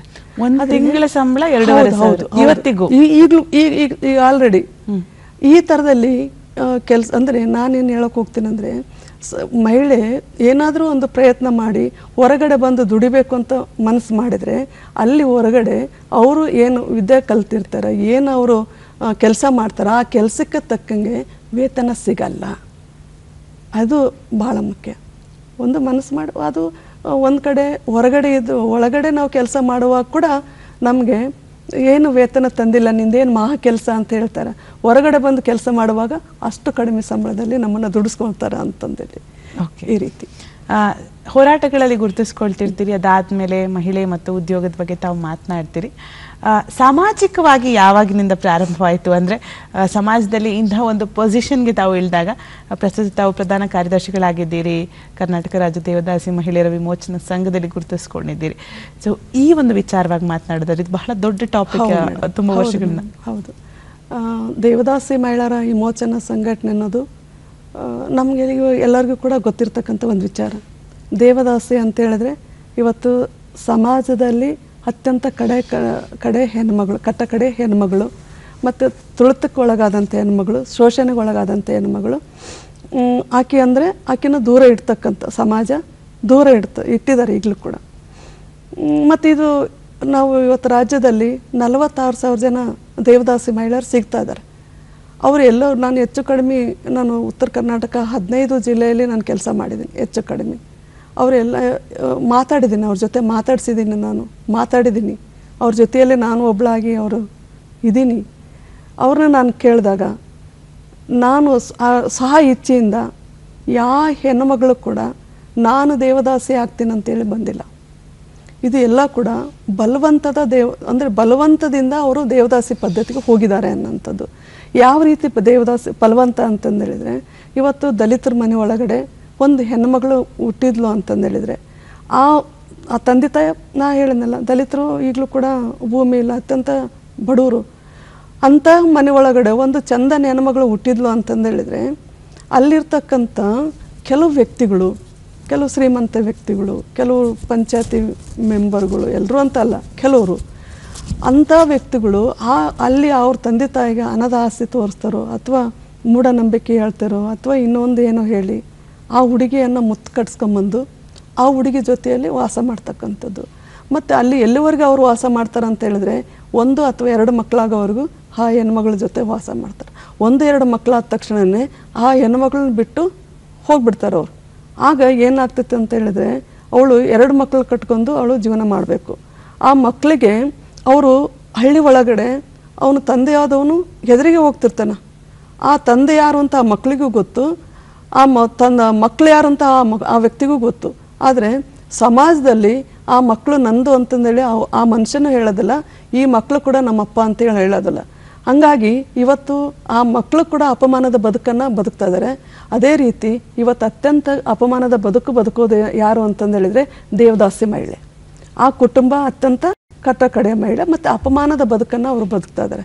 ನಾವು ಇವತ್ತು ನಮ್ಮ ಉದ್ದೇಶ ಏನು, ಕರ್ನಾಟಕ ರಾಜ್ಯ ದೇವದಾಸಿ ಮಹಿಳೆಯರ ವಿಮೋಚನಾ ಸಂಘದ ಉದ್ದೇಶ ಏನು ಅಂತಂದೇಳಿದರೆ ಅವರನ್ನು ಮುಖ್ಯವಾಹಿನಿಗೆ ತರಬೇಕು ಅಂತ, ಪುನರ್ವಸತಿ ಆಗಬೇಕು, ಇಡಿಯಾಗಿ ದೇವದಾಸಿ ಮಹಿಳೆಯರ ಕುಟುಂಬ ಪುನರ್ವಸತಿ ಆಗಬೇಕು ಅಂತ ನಾವು ಹೋರಾಟ ಮಾಡ್ತಾ ಇದ್ದೀವಿ. ಆದರೆ ನಮ್ಮ ಹೋರಾಟ ಶುರುವಾಗಿದ್ದು 2006ರಲ್ಲಿ ನಮ್ಮ ಹೋರಾಟ ಶುರುವಾಗಿದ್ದು. ಇಡೀ 15 ಜಿಲ್ಲೆಯಲ್ಲಿ ನಾವು ಸಂಘ ಕಟ್ಟಿದ್ದೀವಿ. ಆ ಹೋರಾಟದಿಂದ ಇವತ್ತು ಕೆಲವರು ಮರು ಸಮೀಕ್ಷೆ ಎಲ್ಲ ಆಯಿತು. ಅಂದರೆ 93-94ರಲ್ಲಿ ಒಂದು ಸಮೀಕ್ಷೆ ಎಲ್ಲ ಆಗಿತ್ತು. ಆ ನಂತರದಲ್ಲಿ 2007-8ರಲ್ಲಿ ಸಮೀಕ್ಷೆ ಎಲ್ಲ ಆಯಿತು. ಆ ಸಮೀಕ್ಷೆ ಒಳಗಡೆ ಬಂದಂಥ ಮಹಿಳೆಯರಿಗೆ ಪೆನ್ಷನ್ ಕೊಡಬೇಕು ಅಂತ ನಾವು ಕೇಳಿದ್ವಿ. ಪೆನ್ಷನ್ ಕೊಡಬೇಕು, ಭೂಮಿ ಕೊಡಬೇಕು, ಮತ್ತು ಅವರಿಗೆ ಸಾಲ ಸೌಲಭ್ಯಗಳು ಕೊಡಬೇಕು, ಅವರಿಗೆ ಮನೆ ಕೊಡಬೇಕು, ಮತ್ತು ಅವರಿಗೆ ಏನು ಸೌಲಭ್ಯ ಬೇಕು, ಆ ದೇವದಾಸಿ ಪದ್ಧತಿಯಿಂದ ಹೊರಗಡೆ ಬರಬೇಕು, ಅವರು ಎಲ್ಲ ಹೆಣ್ಮಕ್ಳ ರೀತಿಯಲ್ಲಿ ಗೌರವದಿಂದ ಬದುಕಬೇಕು, ಆ ಮಕ್ಕಳಿಗೂ ಕೂಡ ಗೌರವಯುತವಾದಂಥ ಒಂದು ಬದುಕನ್ನು ಸಿಗಬೇಕು ಅನ್ನೋಂಥ ನಿಟ್ಟಿನಲ್ಲಿ ನಾವು ಇದೆಲ್ಲ ಕೂಡ ಡಿಮ್ಯಾಂಡ್ಸು ಸರ್ಕಾರದ ಮುಂದೆ ಹೇಳ್ತಾ ಬಂದ್ವಿ. ನಾವು ಸಾಕಷ್ಟು ಹೋರಾಟ ಮಾಡಿದ್ವಿ. ಎಷ್ಟು ಹೋರಾಟ ಮಾಡಿದ್ವಿ ಅಂತ ಹೇಳಿದ್ರೆ ತಾಲೂಕು ಮಟ್ಟದಲ್ಲಿ ಹೋರಾಟ ಮಾಡಿದ್ವಿ, ಜಿಲ್ಲಾ ಮಟ್ಟದಲ್ಲಿ ಹೋರಾಟ ಮಾಡಿದ್ವಿ, ರಾಜ್ಯ ಮಟ್ಟದಲ್ಲಿ ಸುಮಾರು 5,000, 6,000, 10,000ವರೆಗೂ ಹೆಣ್ಣುಮಕ್ಕಳು ಬಂದು ಇಲ್ಲಿ ಕುಂತಿರ್ತಕ್ಕಂಥದ್ದನ್ನು ನಾವು ನೋಡ್ತಾ ಇದ್ದೀವಿ. ಆದರೆ ಸರ್ಕಾರ, ನಾನು ಹೇಳಿದ್ನಲ್ಲ, ಸರ್ಕಾರ ಏನಾಯ್ತಲ್ಲ, ಸರ್ಕಾರ ಇವ್ರ ಕಡೆ ಗಮನ ಕೊಡ್ತಾ ಇಲ್ಲ. ಇವತ್ತು ದಲಿತರಿಗಾಗಿ ತುಂಬ ಹಣ ತೆಗೆದಿಡ್ತಾ ಇದ್ದಾರೆ. ದಲಿತರ ಮೀಸಲಾತಿ ಹಣ ಅಂತೇಳಿ ತೆಗೆದಿಡ್ತಾ ಇದ್ದಾರೆ. ಈ ಹೆಣ್ಮಕ್ಳು ಕೂಡ ದಲಿತರಾಗಿರೋದ್ರಿಂದ ಆ ದಲಿತರ ನಾವು ಈಗಲೂ ಕೂಡ ಅದರಲ್ಲಿ ದಲಿತರ ಮೀಸಲಾತಿ ಹಣದಲ್ಲಿ ಈ ಮಹಿಳೆಯರಿಗೆ ಒಂದಿಷ್ಟು ಪೆನ್ಷನ್ ಕೊಡ್ತಾರೆ. ಅದು ಯಾವ ರೀತಿ ಪೆನ್ಷನ್ ಕೊಡ್ತಾರೆ ಅಂದರೆ, ದೇವದಾಸಿ ಮಹಿಳೆಯರು ಸಂಘಟನೆ ಸೇರಿ ಹೋರಾಟ ಆದ ನಂತರದಲ್ಲಿ, ಸಾಕಷ್ಟು ಹೋರಾಟ ಮಾಡಿದ ನಂತರದಲ್ಲಿ ಇವರಿಗೆ ಒಂದು ಈಗ ಹಂತವಾಗಿ ಫಸ್ಟ್ 400 ರೂಪಾಯಿ ಪೆನ್ಷನ್ ಕೊಡ್ತಿದ್ರು. ಆ ನಂತರದ ಅದು ಸಾಕಾಗಲ್ಲ ಅಂತೇಳಿ ಹೋರಾಟ ಮಾಡಿದ್ವಿ. ಆನಂತರ 500 ರೂಪಾಯಿ ಪೆನ್ಷನ್ ಕೊಟ್ಟರು, ಅದು ಸಾಕಾಗಲ್ಲ ಅಂತೇಳಿ ಹೋರಾಟ ಮಾಡಿದ್ವಿ. 1,000 ರೂಪಾಯಿ ಪೆನ್ಷನ್ ಕೊಟ್ಟರು, ಅದು ಸಾಕಾಗಲ್ಲ ಅಂತೇಳಿ ಹೋರಾಟ ಮಾಡಿದ್ವಿ. ನಂತರದಲ್ಲಿ 1,500 ರೂಪಾಯಿ ಪೆನ್ಷನ್ ಕೊಟ್ಟರು, ಅದು ಸಾಕಾಗಲ್ಲ. ಮತ್ತೆ ಹೋದ ವರ್ಷ ನಾವು ಬಂದು ಇಲ್ಲಿ ಕುಂತಿದ್ವಿ ಬಜೆಟ್ ಸಂದರ್ಭದಲ್ಲಿ. ಆಗ ಅವರು 2,000 ಕೊಡ್ತೀವಿ ಅಂತ ಹೇಳಿದರು. ಏಪ್ರಿಲಿಂದ ಅದು 2,000 ಪೆನ್ಷನ್ ತಗೊಳ್ತಾ ಇದ್ದಾರೆ. ಆದರೆ ಈ 2,000 ರೂಪಾಯಿ ಪೆನ್ಷನ್ ಒಳಗಡೆ ಏನು ಕೂಡ ಸಾಕಾಗಲ್ಲ ಅವರಿಗೆ. ನಾವೇನು ಕೇಳ್ತೀವಿ, ದೇವದಾಸಿ ಮಹಿಳೆ ಕುಟುಂಬ ಪುನರ್ವಸತಿ ಆಗಬೇಕು ಅಂತ ಕೇಳ್ತೀವಿ. ಹಂಗೆ ಆಗಬೇಕು ಅಂತಂದಾಗ ಅವರಿಗೆ ಭೂಮಿ ಕೊಡಬೇಕಲ್ಲ ಸರ್ಕಾರ, ಅವರಿಗೆ ಮನೆ ಕೊಡಬೇಕಲ್ಲ ಸರ್ಕಾರ. ಎಷ್ಟೋ ಹೆಣ್ಮಕ್ಳಿಗೆ ಮನೆ ಇಲ್ಲ ಮೇಡಮ್, ಎಷ್ಟೋ ಹೆಣ್ಮಕ್ಳಿಗೆ ಜಾಗ ಇಲ್ಲ. ಅವರು ಹೆಂಗೆ ವಾಸ ಮಾಡ್ತಾರೆ ಅಂತ ಹೇಳಿದರೆ, ಅವರು ಯಾವುದೋ ಒಂದು ಅಜ್ಜ ಅಥವಾ ಅಪ್ಪನ ಹೆಸರಲ್ಲಿ ಒಂದು ಆಶ್ರಯ ಮನೆ ಇರ್ತದೆ. ಆ ಆಶ್ರಯ ಮನೆಯಲ್ಲಿ ಅವರು ಒಡಹುಡ್ತವ್ರ ಮಕ್ಕಳು ಕೂಡ ಅದರಲ್ಲಿ ಇರ್ತಾರೆ. ಗಂಡು ಮಕ್ಳು ಏನಿರ್ತಾರಲ್ಲ, ಅವರು ಒಡಹುಡ್ತವ್ರ ಮಕ್ಕಳು ಗಂಡು ಮಕ್ಕಳು ಆ ಮನೆಯಲ್ಲೇ ಇರ್ತಾರೆ, ಇವ್ರ ಮಕ್ಕಳು ಕೂಡ ಅದೇ ಮನೆಯಲ್ಲೇ ಇರ್ತಾರೆ. ಅದು ಎಷ್ಟು ಮನೆ ಇರ್ತದೆ ಅಂತ ಹೇಳಿದ್ರೆ 15, 17, 21 ಕೂಡ ಇರಲ್ಲ. ಅಷ್ಟು ಮಲಕಂದ್ರೆ ಕಾಲು ಹೊರಗಡೆ ಹೋಗ್ತವೆ. ಅಷ್ಟು ಚಿಕ್ಕ ಮನೆಯಲ್ಲಿ ಆ ಕುಟುಂಬ ವಾಸ ಮಾಡ್ತಾರೆ. ಅವರಿಗೆ ನಾವು ಏನು ಕೇಳ್ತೀವಿ ಅಂದರೆ, ಒಂದು ಜಾಗ ಕೊಟ್ಟು ಒಂದು ಮನೆ ಕಟ್ಸ್ಕೊಡ್ರಿ. ಈಗ ಸುಮ್ಮನೆ ಸರ್ಕಾರ ಹೇಳ್ತೈತಿ ನಾವು ದೇವದಾಸಿ ಪದ್ಧತಿ ನಿಷೇಧ ಕಾನೂನನ್ನು ತಂದಿದ್ದೀವಿ, ಅವ್ರು ಯಾಕೆ ಆ ಪದ್ಧತಿಯಲ್ಲಿ ಇರಬೇಕು, ಅವ್ರು ಹೊರಗಡೆ ಬರಬೇಕು. ಕಾನೂನು ತಂದ್ರೆ ಸರಿ, ಆದರೆ ಕಾನೂನು ಯಾವ ರೀತಿಯಲ್ಲಿ ಐತಿ? ದೇವದಾಸಿ ಮಹಿಳೆಯರಿಗೆ ಪೂರಕವಾದಂಥ ಕಾನೂನು ಇರಬೇಕಲ್ಲ, ಅದು ಆ ಥರದಲ್ಲಿ ಇಲ್ಲ. ದೇವದಾಸಿ ಮಹಿಳೆಯರನ್ನು ಇನ್ನಷ್ಟು ಅಧೋಗತಿಗೆ ತರ್ತಕ್ಕಂಥ ಕಾನೂನನ್ನು ನಾವು ನೋಡ್ತಾ ಇದ್ದೀವಿ. ಯಾವ ರೀತಿಯಲ್ಲಿ ಕಾನೂನು ಇವತ್ತು ಯಾರು ದೇವದಾಸಿ ಮಹಿಳೆ ಅದಾಳ, ಯಾರು ಬಾಲಿಕೆ ಅದಾಳ ಮನೆಯಲ್ಲಿ, ಆಕಿನ ಯಾರು ಮುತ್ತು ಕಟ್ಸ್ಕೊಂಬರ್ತಾರ, ಅವ್ರಿಗೇನು ಶಿಕ್ಷೆ ಇಲ್ಲ. ಅವಳು ಏನು ಆ ಪದ್ಧತಿ ಒಳಗಾಗ್ತಾಳಲ್ಲ ಹುಡುಗಿ, ಅವಳಿಗೆ ಮತ್ತು ಅವ್ರ ತಂದೆ ತಾಯಿಗೆ ಮಾತ್ರ ಶಿಕ್ಷೆ ಐತಿ. ನಾವು ಅದ್ರ ಜೊತೆಯಲ್ಲಿ ಅವರು ಇಂಡೈರೆಕ್ಟಾಗಿ ಅವರು ಸಪೋರ್ಟ್ ಮಾಡ್ತಾರಲ್ಲ, ಊರಿನ ಶ್ರೀಮಂತರು, ಊರಿನ ಸಂಪ್ರವಾದಿಗಳು, ಜಾತಿವಾದಿಗಳು, ಮತ್ತು ಇನ್ನೂ ಯಾರ್ಯಾರೋ ಪುರೋಹಿತರು ಇರ್ತಾರೆ, ಪೂಜಾರಪ್ಪಗಳು ಇರ್ತಾರೆ, ಇವರೆಲ್ಲ ಕೂಡ ಒಳಗೊಂಡಂತೆ ಕಾನೂನು ಬರಬೇಕು ಅಂತ ನಾವು ಕೇಳ್ತೀವಿ. ಅಷ್ಟು ಮಾತ್ರ ಅಲ್ಲ, ಇವತ್ತೇನು ಆ ಮಕ್ಕಳಿಗೆ ಅಪ್ಪನಾಗಿರ್ತಾನಲ್ಲ, ಆ ಜವಾಬ್ದಾರಿಯಿಂದ ಹೊರಗುಳಿದಿರ್ತಾನಲ್ಲ, ಆ ತಂದೆ ಏನು ಭೂಮಿ ಒಳಗಡೆ, ಹೊಲ ಮನೆ ಒಳಗಡೆ ಆ ಮಕ್ಕಳಿಗೂ ಕೂಡ ಆಸ್ತಿಯಲ್ಲಿ ಭಾಗ ಹೋಗ್ಬೇಕು ಅಂತಂದೇಳಿ ಕಾನೂನು ತಿದ್ದುಪಡಿ ಆಗಬೇಕಲ್ಲ, ಅದನ್ನು ನಾವು ಕೇಳ್ತೀವಿ. ನಾವು ಅದು ಒಂದು ಕಡೆ. ಇನ್ನೊಂದು ಕಡೆ ಭಾಳ ಮುಖ್ಯವಾಗಿ ನಾವು ಸರ್ಕಾರ ಮೊದಲಿಂದ ಭೂಮಿ ಕೊಡಬೇಕು ಅಂತ ನಾವು ಎಷ್ಟೊಂದು ಭೂಮಿಗಾಗಿ ನಾವು ಹೋರಾಟ ಮಾಡಿದ್ದೀವಿ. ಹೆಣ್ಣು ಮಕ್ಕಳಿಗೆ ಸಾಕಷ್ಟು ಬೇರೆ ಬೇರೆ ಜಿಲ್ಲೆ ಒಳಗಡೆ, ತಾಲೂಕು ಒಳಗಡೆ ಭೂಮಿ ಕೊಡಬೇಕು ಅಂತಂದೇಳಿ ಅವ್ರು ಹೇಳ್ತಾರೆ, ಸರ್ಕಾರ ಎಲ್ಲೈತೆ ನೋಡ್ರಿ, ಸರ್ಕಾರದ ಭೂಮಿ ಎಲ್ಲೈತೆ ಹೇಳ್ರಿ, ಹುಡುಕೊಡ್ರಿ, ನಾವು ನಿಮಗೆ ಭೂಮಿ ಕೊಡ್ತೀವಿ ದೇವದಾಸಿ ಮಹಿಳೆಯರಿಗೆ. ಆಯಿತು, ನಾವು ಯಾರೋ ಒಬ್ಬರಿಗೆ ಅಲ್ಲಿರ್ತಕ್ಕಂಥ ತಳವಾರ ಇನ್ನೊಬ್ರು ಯಾರೋ ಗೊತ್ತಿರ್ತಕ್ಕಂಥ ವ್ಯಕ್ತಿಗಳನ್ನ ಹಿಡ್ಕೊಂಡು ಸರ್ವೆ ನಂಬರ್ ತಗೊಂಡು ಪಾನಿ ತೆಗೆಸಿದ್ರೆ ಅಲ್ಲಿ ಸರ್ಕಾರದ ಭೂಮಿ ಅಂತ ಬಂದರೆ ಆ ಪಾನಿ ಸುಮಾರು 200 ಎಕರೆ 300 ಎಕರೆ ನಾವು ಹೇಳ್ತೀವಿ ಅಧಿಕಾರಿಗಳಿಗೆ, ಸರ್ ನೋಡ್ರಿ ಇಷ್ಟು ಭೂಮಿ ಇದೆ, ಒಂದು 100 ಜನರಿಗಾದರೂ ಕೊಡ್ರಿ ನೀವು ಭೂಮಿನ, ಒಂದು ತಾಲೂಕಿಗೆ ಒಂದು ವರ್ಷಕ್ಕೆ, ಬೇಡ ಒಂದು 50 ಜನರಿಗಾದರೂ ನೀವು ಭೂಮಿ ಕೊಡ್ರಿ ಅಂತೇಳಿ ನಾವು ಕೇಳ್ತೀವಿ. ಆದರೆ ಅದು ಯಾವುದು ಕೂಡ ಇಲ್ಲ. ನಾವು ಲಾಸ್ಟ್ ಟೈಮೆಲ್ಲ ಕೂಡ ಭೂಮಿ ಹಿಡಿದು ಹೋರಾಟ ಮಾಡಿದ್ವಿ. ನಾವೆಲ್ಲ ಕೂಡ ಒಂದು ಪೊಲೀಸು, ತಹಸೀಲ್ದಾರು, ಪೊಲೀಸು ಇವ್ರನ್ನೆಲ್ಲ ಬಿಟ್ಟು ನಮ್ಮನ್ನೆಲ್ಲ ಕೂಡ ಅಲ್ಲಿಂದ ಹೊರಗಡೆ ಕಳಿಸಿದ್ರು. ನೀವೆಲ್ಲ ಭೂಮಿ ಹಿಡಿಬೇಡ್ರಿ, ನಿಮಗೆಲ್ಲ ಭೂಮಿ ಕೊಡಲ್ಲ ನಾವು, ಅದನ್ನು ಭೂಮಿ ಕೊಟ್ಟರು ನಿಮ್ಮ ಹೆಸರಲ್ಲಾಗಲ್ಲ, ಬೇಡ ನಮ್ಮ ಹೆಸರಲ್ಲಿ ಕೊಡೋದು ಬೇಡ, ನೀವು ಹಕ್ಕುಪತ್ರ ಕೊಡೋದು ಬೇಡ, ನಮ್ಮ ಜೀವ ಇರೋವರೆಗೂ ನಾವು ಅದರಲ್ಲಿ ವ್ಯವಸಾಯ ಮಾಡ್ಕೊಂಡು ತಿಂತೀವಿ, ನಮಗೆ ಅದು ಭೂಮಿ ಬಿಡ್ರಿ, ನಾವೆಲ್ಲ ದುಡಿಲಿಕ್ಕೆ ನಮಗೆಲ್ಲ ಕೂಡ ಎಲ್ಲ ದೇವದಾಸಿ ಹೆಣ್ಮಕ್ಳು ಬೇರೆಯವ್ರ ಹೊಲದ ಮನೆಯಲ್ಲಿ ಕೆಲಸ ಮಾಡಿ ಅನುಭವ ಇದೆ ಮೇಡಮ್. ಬೇರೆ ಇದು ಹೊಲ ಯಾರೈತಿ ಆ ಹೊಲ ಇದ್ದಂಥವ್ರು ಹೊಲದೊಳಗಡೆ ಇವರೇನೇ ಬಿತ್ತುತ್ತಾರೆ, ಇವರೇನೇ ಬೆಳಿತಾರೆ, ಇವರೇನೇ ಕಳೆ ತೆಗಿತಾರೆ, ಇವರೇನೇ ಒಕ್ಕಾಣಿಕೆ ಮಾಡ್ತಾರೆ, ಎಲ್ಲ ಮಾಡಿ ರೆಡಿ ಮಾಡಿ ಕೊಡುವಂಥ ಎಲ್ಲ ಅನುಭವಗಳು ಈ ಹೆಣ್ಮಕ್ಳಿಗಿದೆ ಮೇಡಮ್. ಆದರೆ ಇವರಿಗೆ ಭೂಮಿ ಇಲ್ಲ. ಸರ್ಕಾರಕ್ಕೆ ಕೇಳಿದ್ರೆ ನಿಮಗೆ ಭೂಮಿ ಕೊಡಲ್ಲ. ಅಂದರೆ ಭೂಮಿ ಇದೆ ಐತೆ ಅಂತ ನಾವು ತೋರಿಸಿದ್ದೀವಿ ಸಂಘಟನೆಯವರು, ಆದರೆ ಅವರಿಗೆ ಕೊಡಲಿಕ್ಕೆ ಮನಸ್ಸಿಲ್ಲ. ಓಕೆ, ಈ ರೀತಿ ನೀವು ತಾವು ಹೇಳಿದ್ರಿ, ಎಲ್ಲ ಸ್ಟ್ಯಾಟಿಸ್ಟಿಕ್ಸ್ ಎಲ್ಲ ಮಾತನಾಡಿದ್ರಿ. ಸುಧಾರಣೆ ಅಂತ ಬಂದಾಗ ಮೊದಲಿಗಿಂತ ಈಗ ಎಷ್ಟು ಉತ್ತಮ ಆಗಿದೆ? ಯಾಕಂದ್ರೆ ನಾನು ಹೇಳಿದ ಹಾಗೆ ಪ್ರತಿಯೊಂದಕ್ಕೂ ಮೂಲ ಎಜುಕೇಶನ್. ಯಾವಾಗ ಹೆಣ್ಮಕ್ಳು ಸ್ವಾವಲಂಬಿಯಾಗಿ ನಾನು ಈ ಪದ್ಧತಿಗೆ ನಾನು ಒಳಪಡಲ್ಲ ಅಂತ ತಂದೆ ತಾಯಿಗೂ ಹೇಳ್ತಾಳೆ, ತಾವು ಹೇಳ್ತಾಳೆ, ಆಗ ಈ ಪದ್ಧತಿಯಿಂದ ದೂರ ಸರಿಬಹುದು. ತಾವು ಕಂಡಂತೆ ಈ 20 ವರ್ಷಗಳಲ್ಲಿ ಎಷ್ಟು ಸುಧಾರಣೆ ಆಗಿದೆ, ಎಷ್ಟು ಹೆಣ್ಮಕ್ಳು ಅದರಿಂದ ದೂರ ಮೇಡಮ್. ಎಷ್ಟೊಂದು ನಾವು ಫಸ್ಟ್ ಎಲ್ಲ ದೇವದಾಸಿ ಮನೆ ಒಳಗಡೆ ಅದಳಂದ್ರೆ ಅವ್ರ ಮಕ್ಕಳೆಲ್ಲ ಕೂಡ ದೇವದಾಸಿ ಆಗಿಬಿಡ್ತಿದ್ರು. ಅಜ್ಜಿ ಅದಳಂದ್ರೆ ಅವ್ರ ಮೊಮ್ಮಕ್ಕಳೆಲ್ಲ ದೇವದಾಸಿ, ಅಥವಾ ಹಿಂದಿನಿಂದ ನಾವೆಲ್ಲ ನಮ್ಮ ಪರಂಪರೆ ಇದೆಲ್ಲ ನಡ್ಕೊಂಬರ್ಬೇಕು ಅಂತ. ಈಗ ನಾವು ಅವ್ರನ್ನೆಲ್ಲ ಕೂಡ ಒಂದು ತರಬೇತಿ ಮಾಡ್ತಾಯಿದ್ವಿ, ನಾವು ಅವೇರ್ನೆಸ್ ಕಾರ್ಯಕ್ರಮ ಮಾಡ್ತಾಯಿದ್ದೀವಿ, ಅವ್ರಿಗೆಲ್ಲ ಕೂಡ ತಿಳುವಳಿಕೆ ಹೇಳ್ತಾ ಇದ್ದೀವಿ. ಹೋರಾಟದ ಮೂಲಕ ಅವ್ರಿಗೆ ಯಾವ ರೀತಿಯಲ್ಲಿ ನಮಗೆ ಪುನರ್ವಸತಿ ಆಗಬೇಕು, ಯಾವ ರೀತಿಯಲ್ಲಿ ಸರ್ಕಾರ ನಮಗೆಲ್ಲ ಸೌಲಭ್ಯಗಳು ಕೊಡಬೇಕು ಅಂತ ನಾವು ತಿಳುವಳಿಕೆ ಹೇಳಿದ್ವಿ. ಇವಾಗ ಏನಾಯ್ತು ಅಂತಂದೇಳಿದ್ರೆ ಅವ್ರ ತಿಳುವಳಿಕೆ ಒಳಗಡೆ ಈಗ ಈ ಪದ್ಧತಿ ನಮಗೆ ಸಾಕು, ಮುಂದೆ ನಮ್ಮ ಮಕ್ಕಳಿಗೆ ಆ ಪದ್ಧತಿ ಬೇಡ. ಈಗ ಎಲ್ಲ ಮಕ್ಕಳು ಓದ್ತಿದ್ದಾರೆ ಮೇಡಮ್. ಆ ಎಲ್ಲ ದೇವದಾಸಿ ಮಕ್ಕಳು ತುಂಬಾ ಓದ್ತಿದ್ದಾರೆ, ಡಿಗ್ರಿ ಓದಿದ್ದಾರೆ, MA ಓದಿದ್ದಾರೆ, ಬೇಡ್ ಆಗಿದೆ, ಎಲ್ಲ ಓದ್ತಿದ್ದಾರೆ. ಆದರೆ ಸರಿಯಾದಂಥ ಒಂದು ಅವಕಾಶಗಳು ಸಿಗ್ತಿಲ್ಲ. ಅವ್ರಿಗೆಲ್ಲರೂ ಕೂಡ ಓದಂಥವ್ರಿಗೆ ಒಂದು ಉದ್ಯೋಗ ಬೇಕಲ್ಲ, ಇನ್ನೂ ಓದುವಂಥ ಮಕ್ಕಳಿಗೆ ಒಂದು ಸರಿಯಾದಂಥ ಶಿಕ್ಷಣ ಬೇಕಲ್ಲ, ಅವು ಯಾವ ಕೂಡ ಸಿಗ್ತಾ ಇಲ್ಲ. ಮತ್ತು ದೇವದಾಸಿ ಪದ್ಧತಿ ಅನ್ನೋದು ಈಗ ಕಡಿಮೆ ಆಗಿದೆ. ಈಗ ಫಸ್ಟ್ ಎಲ್ಲ ಕೂಡ ಯಾವುದಾರ ದೇವಸ್ಥಾನದೊಳಗಡೆ ಹೋದರೆ ಖುದ್ದಾಗಿ ಅವರು ಮುತ್ತು ಕಟ್ಟಿಸಿ ನಾನು ನನ್ನ ಮಗಳಿಗೆ ಮುತ್ತು ಕಟ್ಸಿನಿ ಅಂತ ಹೇಳ್ತಿದ್ರು. ಈಗ ಹಂಗಿಲ್ಲ. ಏನಾದರೂ ಮುತ್ತು ಕಟ್ಸ್ಬೇಕಂದ್ರೆ ಭಾಳ ಗಟ್ಟಿ ಧೈರ್ಯ ಮಾಡಬೇಕು. ಅವರು ಗಟ್ಟಿ ಧೈರ್ಯ ಮಾಡಿ ಕದ್ದು ಮುಚ್ಚಿ ಮುತ್ತು ಕಟ್ಸುವಂಥ ಪದ್ಧತಿ ಇದೆ. ಪೂರ್ತಿ ನಿಂತಿಲ್ಲ. ನಮ್ಮ ಉದ್ದೇಶ ಪೂರ್ತಿ ನಿಲ್ಲಬೇಕದು. ಅದು ಪೂರ್ತಿ ನಿಂತ್ರೇ ಇವತ್ತು ಮಹಿಳೆ ಒಂದು ಘನತೆಯಿಂದ ಬದುಕಲಿಕ್ಕೆ ಸಾಧ್ಯತೆ ಐತಿ ಅನ್ನೋಂಥದ್ದು ನಾವು ಹೇಳ್ತಾ ಇದ್ವಿ ಈ ಮೋಚನ ಸಂಘಟನೆಯಿಂದ. ಓಕೆ ಅಮ್ಮ, ಮತ್ತಷ್ಟು ಮಾತನಾಡೋಣ ತಮ್ಮ ಜೊತೆಗೆ. ಆತ್ಮೀಯ ವೀಕ್ಷಕರೇ, ಶುಭೋದಯ ಕರ್ನಾಟಕ 2ನೇ ಆವೃತ್ತಿ ಮುಂದುವರೆತು ಒಂದು ಪುಟ್ಟ ವಿರಾಮದ ಬಳಿಕ. ಜನಪ್ರಿಯ ಗಣ್ಯ ವ್ಯಕ್ತಿಗಳ ಸಾಧನೆಯ ಹಾದಿ. ಟ್ರಾನ್ಸ್ಪೋರ್ಟ್ ವ್ಯವಹಾರ ಇರಲಿ ಮತ್ತೆ ಏನೇ ಇರಲಿ, ಯಾವುದೇ ಮಾಡಿದ್ರು ಬಹಳ ಶ್ರದ್ಧೆಯಿಂದ ಮಾಡ್ತೇನೆ. ಸ್ಫೂರ್ತಿಯ ಸೆಲೆ, ಮಾರ್ಗದರ್ಶನದ ನೆಲೆ.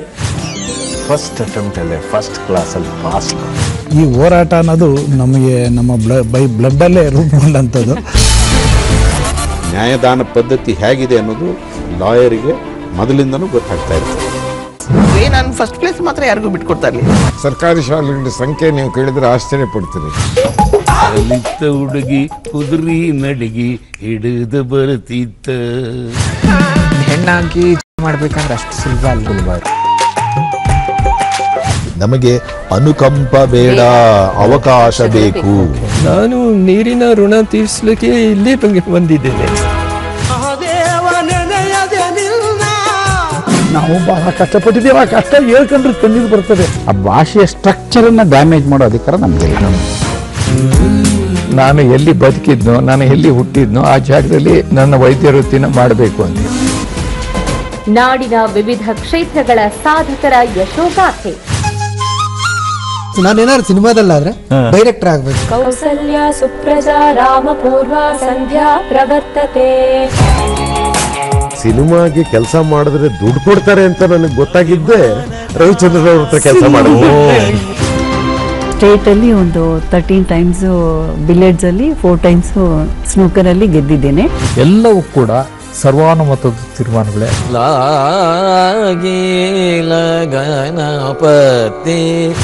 ಒಳ್ಳೆಯ ಪ್ರೊಡಕ್ಷನ್ ನೋಡಿದ್ದೆ ಗೋಬಿ ವೀರಣ್ಣ ಅವ್ರ ಕಂಪನಿ ತೀರ್ಥಹಳ್ಳಿಗೆ ಬಂದಾಗ. ತನ್ನಿಂದ ತಾನೇ ಬಂದಿರುವಂತಹ ಬದ್ಧತೆ ಏನು ಅಂದ್ರೆ ನಾನು ಕರಪ್ಟ್ ಆಗಬಾರ್ದು. ದುಡ್ಡು ಕೊಟ್ಟು ಆಟ ಆಡೋ ಶಕ್ತಿ ನನಗಿರಲಿಲ್ಲ. ಕಲಾ ಮಾತೆ ಎಲ್ಲರನ್ನೂ ಕೈ ಬೀಸಿ ಕರೀತಾಳೆ, ಕೆಲವರನ್ನ ಮಾತ್ರ ಆಯ್ಕೆ ಮಾಡ್ತಾರೆ. ನನಗೆ ಹೆಸರು ಅಂತ ಏನಾರ ಬಂದಿದ್ರೆ ಅದು ದೂರದರ್ಶನದಿಂದಾನೆ. ವಾರದ ಅತಿಥಿ ತಪ್ಪದೇ ವೀಕ್ಷಿಸಿ ಪ್ರತಿ ಶುಕ್ರವಾರ ರಾತ್ರಿ 8 ಗಂಟೆಗೆ ನಿಮ್ಮ ನೆಚ್ಚಿನ ಚಂದನ ವಾಹಿನಿಯಲ್ಲಿ. ಹೊಲದ ತುಂಬ ಹಸಿರು ರಾಶಿ,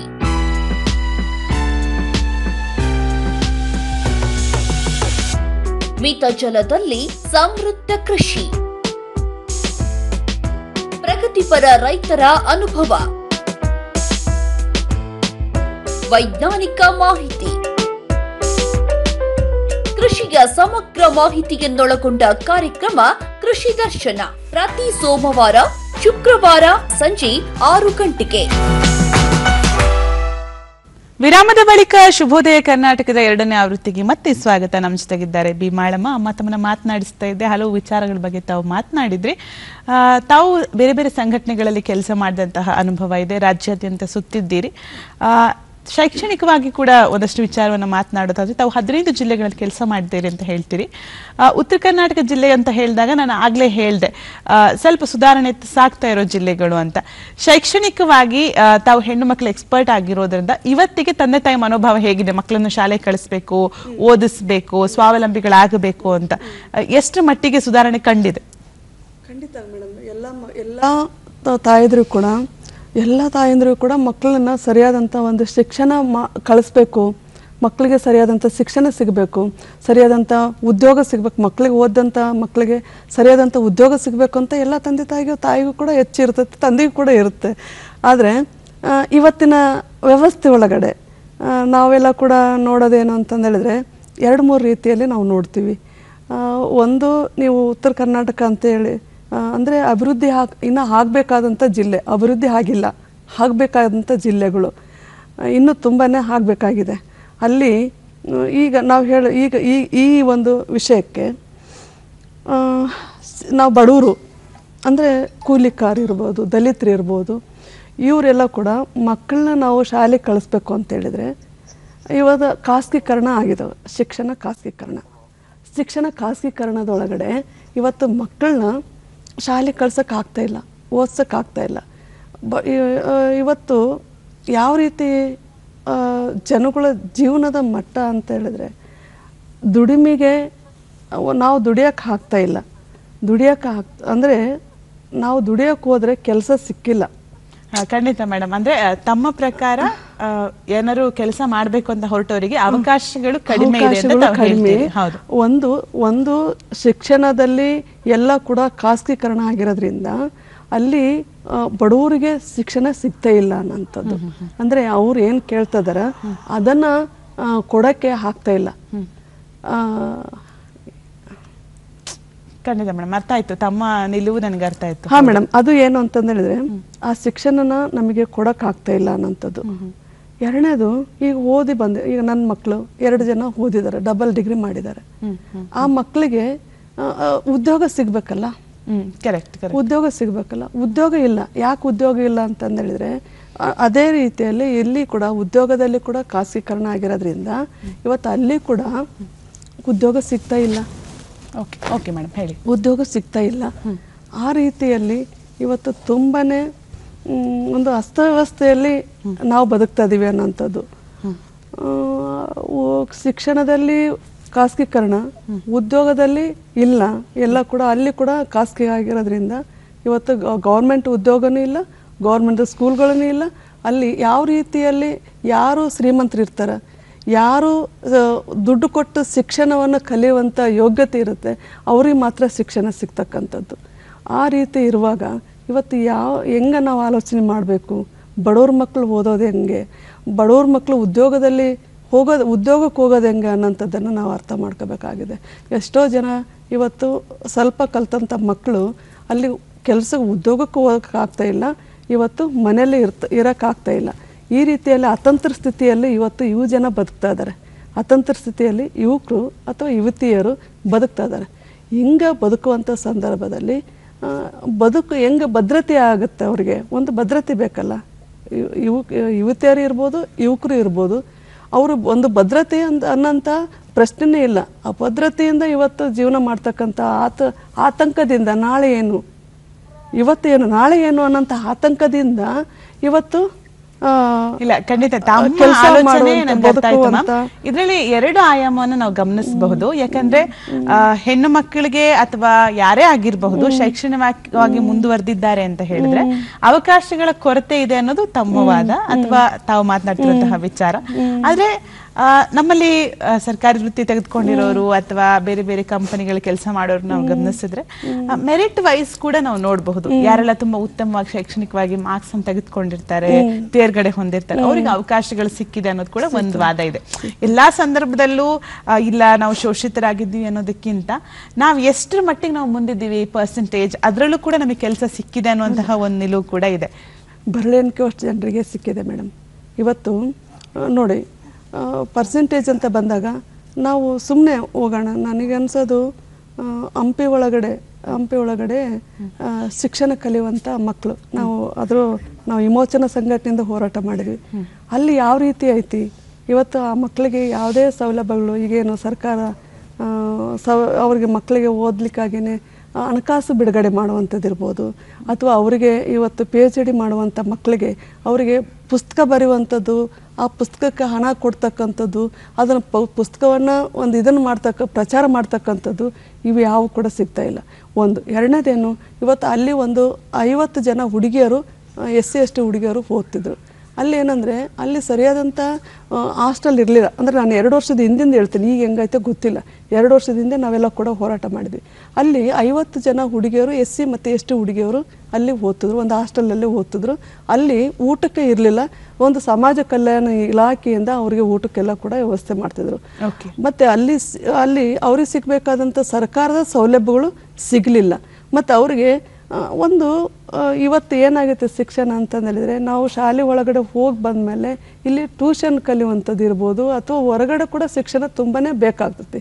ಅಂಥ ಒಂದು ಶಿಕ್ಷಣಕ್ಕೆ ಪೂರಕವಾದಂಥ ವಾತಾವರಣ ಇಲ್ಲ ಅನ್ನೋಂಥದ್ದು ನಾನು ಹೇಳಲಿಕ್ಕೆ ಇಷ್ಟಪಡ್ತೇನೆ. ಇಲ್ಲಿ ಅದೆಲ್ಲದೂ ಕೂಡ ಸೌಲಭ್ಯಗಳು ಸರಿಯಾಗಿ ಸಿಗ್ತಾ ಇಲ್ಲ ವಿದ್ಯಾರ್ಥಿಗಳಿಗೆ ಅನ್ನೋಂಥ ಮಾತನ್ನು ನಾನು ಹೇಳಲಿಕ್ಕೆ ಇಷ್ಟಪಡ್ತೀನಿ. ಓಕೆ, ತಾವು ಸಾಕಷ್ಟು ಸಹಕಾರಿ ಸಂಘಗಳಲ್ಲಿ ಕೂಡ ಗುರುತಿಸ್ಕೊಂಡಿದ್ದೀವಿ. ಅದರ ಪೈಕಿ ಈಗ ಕರ್ನಾಟಕ ರಾಜ್ಯ ಮಸಣ ಕಾರ್ಮಿಕರ ಸಂಘದ ಸಹ ಸಂಚಾಲಕರಾಗಿದ್ದೀರಿ.